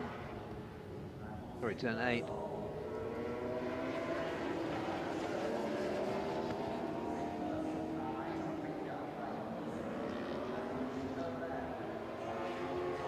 one out down the back, the final straight before the last turn. That was a very good sector 2. Only 6,000 slower than Yuki. This could actually be a really good lap from Zak when he hooks that rear up. Will it be the first 34 of this session? It's a 35-2, so for now, Zakwan on provisional pole. Here's Tatsuta. He's not on the qualifying rears. He's still on the medium rear tire, so I think there's a bit more setup to be done, and I think that's wise because they have made a huge step already in qualifying. I agree, and it's going to give us a good show as well because we know what he's got. We know he's a Dunlop test rider as well as everything else, so he'll have a really good idea of what to do with that rear qualifying. If he comes out late while Zakwan or Yuki or Aslan is sitting on top, could be fireworks. Oh, this is so exciting. I didn't need that coffee I made myself in the break. There goes Kazma back into pit lane, so it's not been the most productive second outing for Kazma, but I think he will have found some idea of what to do next. Here comes Yuki. That does not look like a qualifying rear. See from that angle, but this angle should do it. Easy. Trundle's up. It's quite a long trundle from his pit garage. That is immediate. See, it's a medium, yeah. Oh, do beg your pardon. That's a there it is. qualifying rear. So qualifying for Yuki Kuni. So here we go. Lofts the front wheel. Takes a deep breath and gets his head down. Here comes Yuki Kuni. But again, he's enjoying himself. Yes, he is, yes. Oh, this is building up well. This is building up really well. That's Zakwan session done. 2 hot laps and then an in lap. So Zakwan, 135.2 is the best he can hope for. Will it be enough? Aslan Shah is out on qualifying rear tire. Zakwan, good job from him. Still kind of expecting to see those lap times move into the 134s. This bike's still being mended. It should be almost done, but I think it will have to be a very quick session just to come out, test the bike, and then back in qualifying rear on, straight back out. Yeah, for sure. This is Aslan on an out lap. Can't wait to see what he's going to do with this qualifier on, having seen him in such good form yesterday and again today. Here we go now. Yuki around the last turn, turn 12 at the Chang International Circuit. He begins his flying lap on the qualifying rear. This is the first flying lap on qualifiers for Yuki Kuni. Will he be on pole position for his title charge? On race tyres, he was 3rd quickest. So let's see what he's got. He comes out of the heat haze. Got Aslan Shah on qualifiers. Keeping our eyes peeled on the back tyres of everybody out there at the moment. Zakwan's done it. Again, sector 1 on the qualifying rears is quite slow compared to the race tires. I'm just wondering if it's a lot of grip down the straights. It's confusing, but either way, sector 2 and sector 3 is where it counts for the time with the qualifying tires. Here comes Yuki Kuni now, hard on the brakes and so composed. Beautiful riding style, is so tidy. Moves them up through sector 2 now, and it is the fastest sector 2 of the day so far, and it was almost 2/10 quicker than Zakwan's time through sector 2. Yeah, Yuki lights at sector 2. Absolutely on it. This is his first flying lap on the qualifier. That's right, and Yuki has been setting the fastest second sector times all throughout the weekend. He likes that section. Now it's the last sector for Yuki Kuni. Can he drop into the 134s? Here he comes into the last turn. Yuki Kuni for his first flying lap on the qualifying rears. What's it gonna be? Across the line. Is it a 134? It's a 135.0. So another lap now coming in for Yuki Kuni. Will it be a 34? Well, you could expect this next lap to be quicker. That was only his first lap on the qualifier. And the second one is probably the optimum. And it didn't look comfortable for him through turn 3, so let's see now, Yuki Kuni. Well, let's see how he goes through sector 1, because there's the answer. Andy has responded though. Andy's even faster through Sector 1, so Andy must be in qualifying grids as well. Yeah, Nakarin also fast through Sector 1, so most of the main players who haven't used their qualifiers are on them. Exception being Tetsuta. It's really hotting up now. We've still got 14 minutes remaining. There is Nakarin, so fast yesterday. Got Andy behind him. All three of them, Andy, Nakarin and Yuki, have all done really fast Sector 1 times, the fastest of the session. Yeah, quick Sector 2 as well for Yuki. Yeah, Nakarin and Andy were 2/10 slower through Sector 2, so clearly Sector 2 is where Yuki's strength is. But now Yuki makes his way into the final portion of this 12-turn circuit. 200 Asia Dream Racing machines running together. Nakarin and Andy Farid behind him. They come through. This is their first lap on the qualifier. It's a 34 from Yuki Kuni. There we go. 134.9. We made it. 134.7 from Andy Farid, however. Andy Farid's gone even faster than Yuki Kuni, and Yuki Kuni's rear tire should be done now. Yeah. Well, he's got a third lap. The technicians will tell you good for 3 laps, but I suspect that we've seen the best out of that rear qualifier. Yeah, he's backed off from this. Yeah. Yeah. Nakarin's got himself into provisional P3, 35.0. 2 riders, Andy Farid and Daniel. Yeah, Aslan's been on the qualifiers at the same time as Yuki, so we haven't seen anything from Aslan though. That's strange. Yeah, he did, and there he is. I'm not sure what happened there. So Aslan Shah is going to come round this time around. Here comes Hafiz Shirin after that early crash. He's been in pit box now for about 25 minutes. But he comes. Going with your guess, Daniel, that he'll have a few laps on race tyres and then put the qualifier on late. A difficult day yesterday too. Let's see. Hafiz sitting just 5 points behind championship leader Yuki Kuni. Andy Farid just 2 points behind Yuki. Is so finely balanced. Still just putting the final touches there. Quite ready yet. They're going to get 10 minutes out. Not many flying laps, and if he makes another stop, which he probably will, there's Yuki Kuni. Visually, he's on the outside of the front row. Yeah, it's 134.9 for him. Oh, and Nakarin, while we weren't watching, put in a 34.8.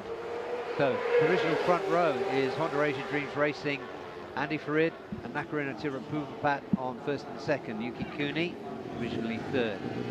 Those 3 all in the 134s and the only riders in the 134s. Next up, Sho Nishimura. That's why I think that's a qualifying rep for him, and for the wildcard Natitan, looks like qualifiers as well. We're still waiting for Tatsuta Nagashima. So we see a 34.7 as the fastest, but the Dunlop test rider, can he go even faster now? But Hafiz as well. We're still waiting for Hafiz Sharin to come out. 10 minutes left. I think, yeah, that's the communication there.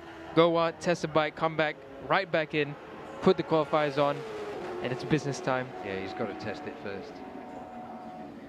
Otherwise, it really would be a roll of the dice. Every time we've come to Buriram, it's been a challenge for JDT. There's always been something that's in their way. It's been unfortunate for them. So you really want to see a proper fight for Hafiz Sharin. Absolutely. Great work, provisional pole sitter there. Andy Farid is Izdihar. Who can threaten him? Well, we think Tetsuta Nagashima can threaten him. We haven't seen the Japanese wildcard replacement rider, I beg his pardon, out yet. If Tetsuta gets on the front row, that will be the first time since the new bike that Yuki Kuni's not on the front row for the race.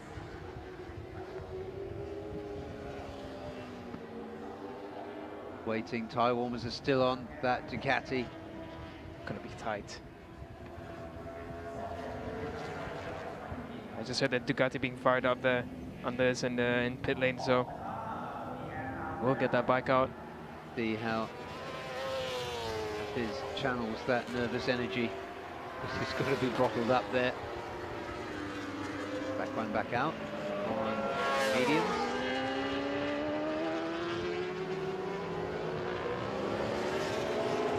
Officially in the middle of row 2.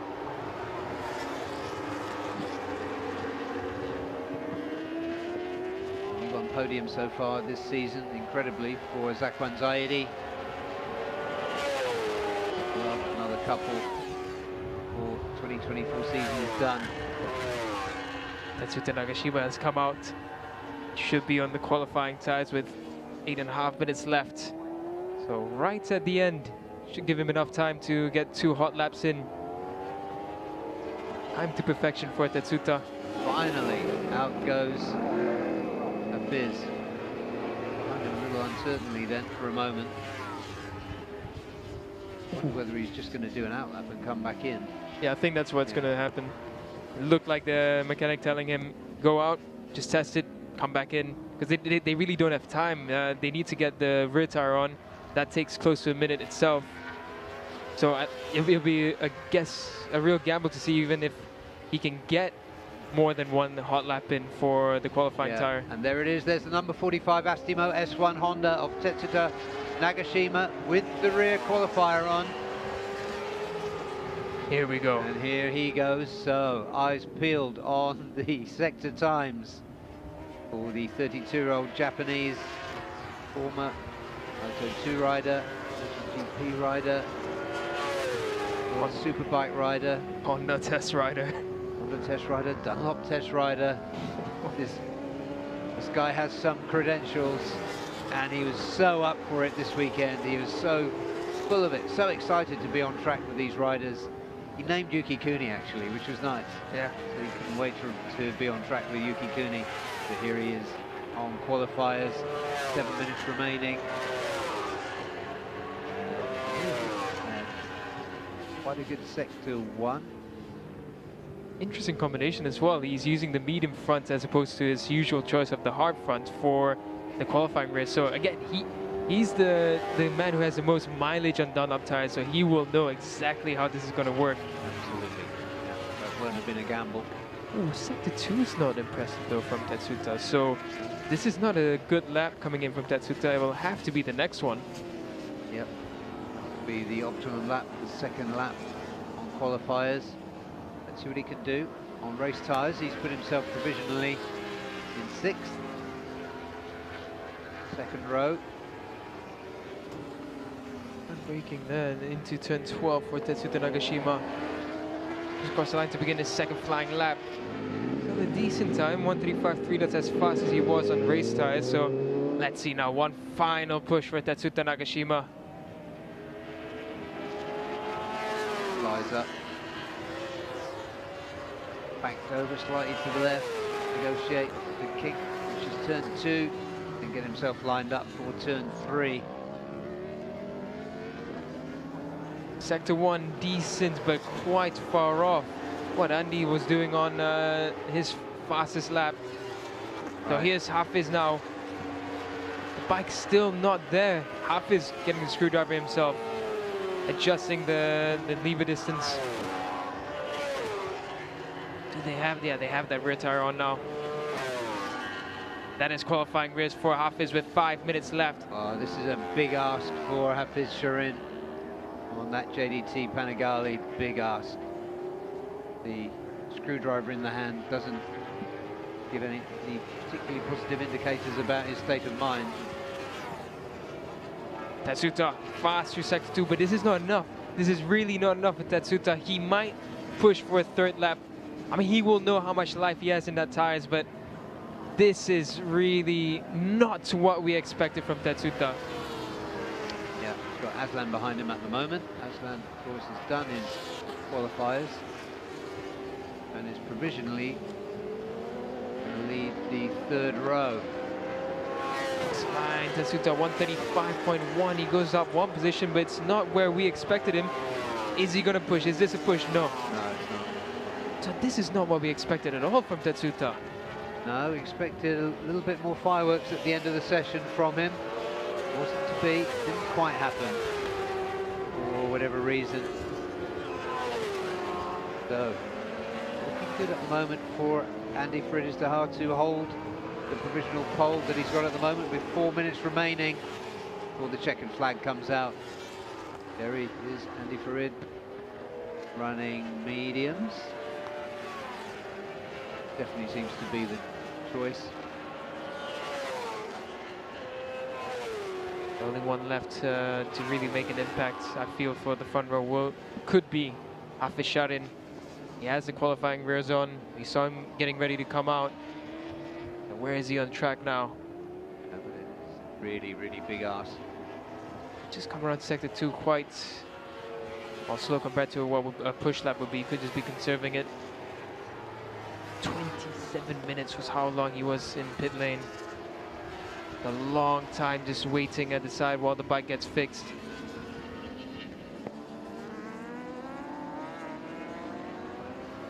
Will it be a dream recovery from Hafiz Sharin and JDT?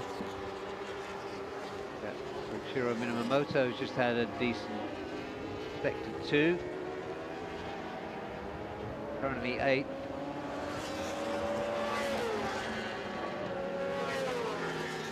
Not a front row threatening sector 2, but decent sector 2 for race simulation. That's what these two riders are doing. Two from the Asia Dream riders, Zakwan and Andy Farid. Hafiz has begun his flying lap, but sector 1, that's not ideal. 20.5, that's 0.8 off what he needs to do.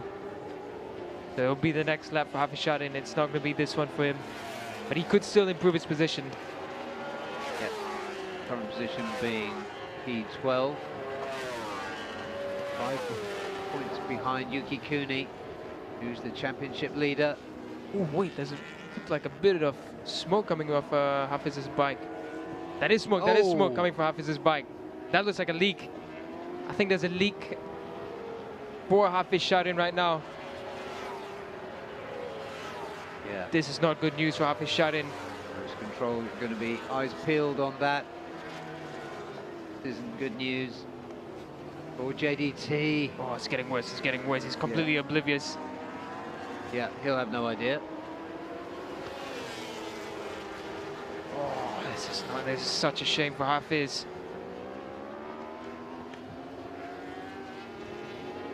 Comes around now and the bike is still puffing out a bit of smoke there. Comes across the line, he does improve one position into 11th. But definitely something's very wrong with that bike right now. Top speed-wise as well, it's not where it needs to be. Yuki Kuni coming out for one last lap.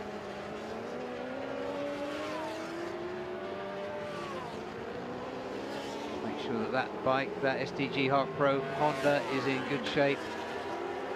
Andy Farid, this has been a nice little session from him in setting that pole. So he'll have a very good idea of what he can do during the race. And of course, a reminder, as ever, we often say with the number 23 Honda Asia Dream Racing rider that manages his tyres probably better than anyone else in this championship. And so he can come through late and cause some surprises. I was just watching Hafiz through our window. You can see every time he opens up the throttle, there's just puffs of smoke coming out. Does look like engine oil burning. Yeah, it's blue smoke. Yeah, there's Sho Nishimura again.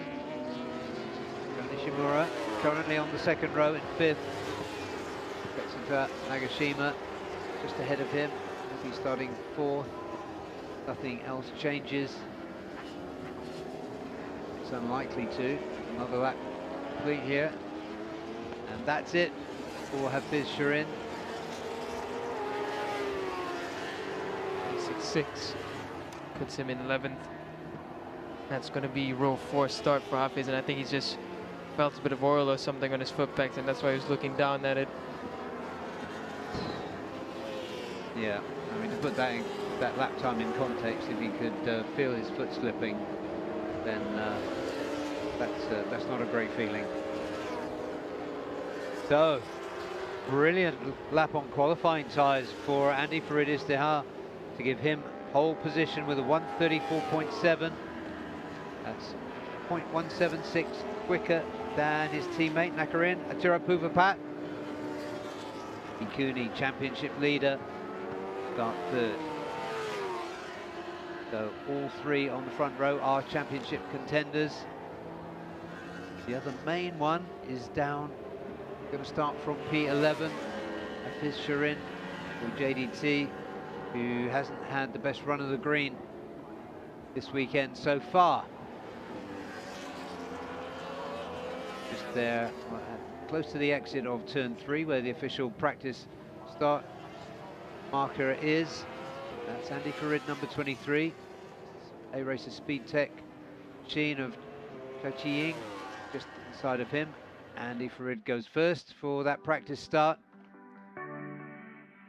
There are the results. Magnificent pole position, 134.7 for Andy Farid Izdihar for Honda Asia Dream Racing with Astimo. Second, his teammate Nakarin Atirapuvapat. Looking good all weekend so far, Nakarin.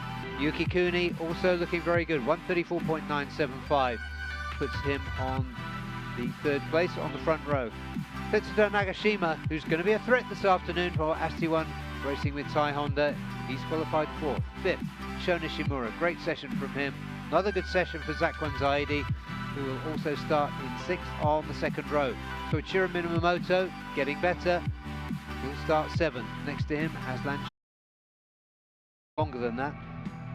He will start 11th. Next to him, Atitan Tongnak Kawat for Yamaha TMP PTT Lubricants. Osama Marai will be next up. Next to him, Cheng Chi-ying, who missed a lot of that session after a mechanical problem, and there was unfortunately no time recorded for replacement rider for TOU Joe, Akito Haga. So we'll have another look at the highlights of that session and try and pick a few more bones out of it very shortly. That is Cheng Chi-ying, just mentioned. As though still might have one or two problems there. He ought to be making his way in a little bit quicker than that. So perfect conditions here at Buriram. Got a lot of the grandstand covering the sky from our location. Let's take a look at the schedule for the rest of the day, because that is qualifying done. Before we look at a recap. So as you can see, 12:35, the first race of the day, TVS Asia One Make Championship, and then it'll be Underbones, AP 250, Supersport 600, and the final race of the day, the final race one, will be the ASB 1000s, scheduled to start at 15:50. Waiting for Daniel in pit lane, who's hopefully going to grab a word with Andy Farid Izdihar. The marshals will be taking a good look at the track after Hafiz went around with blue smoke coming from the side of that Ducati. Hopefully they won't have to miss their lunch break. Got 40 minutes till we start again. Thing looking calm and well organised.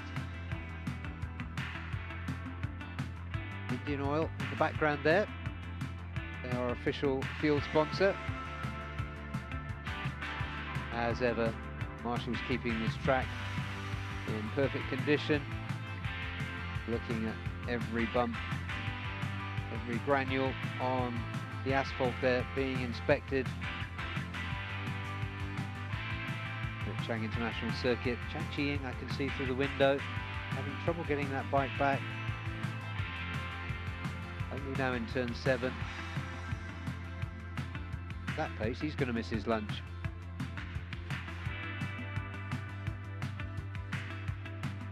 So we're waiting for Daniel. Perhaps we're just trying to track down Andy Farid. But what a great session from him. So once again, 1:34.7 was the time. 1:34s were predicted yesterday by Nakarin at Tirapuvapat, who shone yesterday. Just take a look at the standings. So very tightly balanced.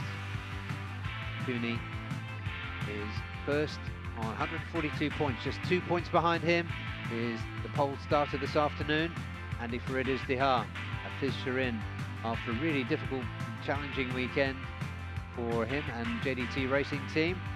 He's going to start down in 11th. Nakarinda Tirapuvapat on 120 points is in the shout with the championship. He's going to start second this afternoon. Aslan Shah has looked good all the way through, and Soichiro Minamoto has been improving this weekend, as has his teammate Kazma Daniel. I think we're ready for Daniel, who is talking to the poleman this afternoon, Andy Farid Izdihar.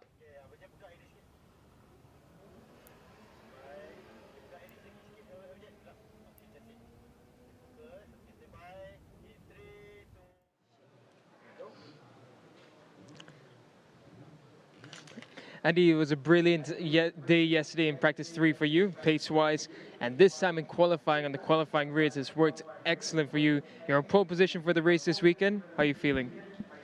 Yeah, I feel so happy about the improvement from yesterday FP3 especially. Then we continue this morning qualifying, and it was all positive. So we still need to analyze more and then to be more ready for the race.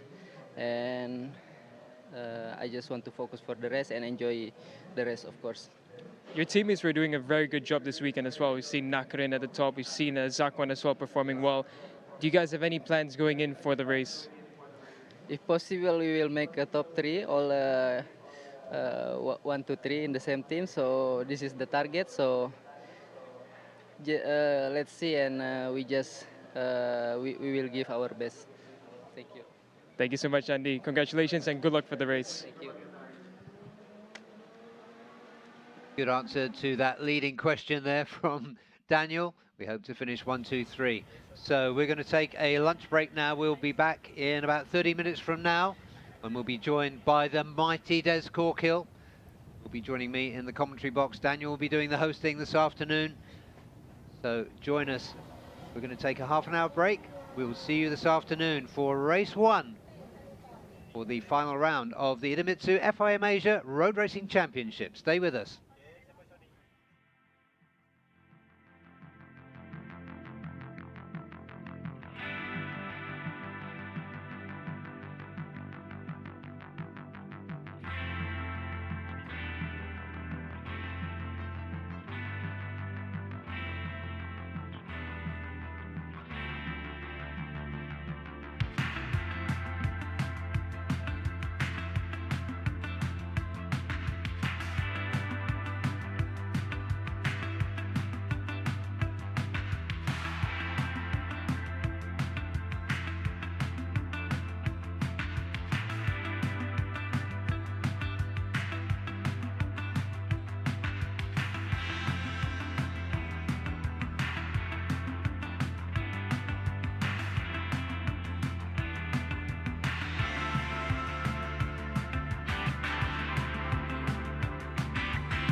Idemitsu IRG5. Start like a rocket and shift like silk with super bike-proven nano-tailored oil.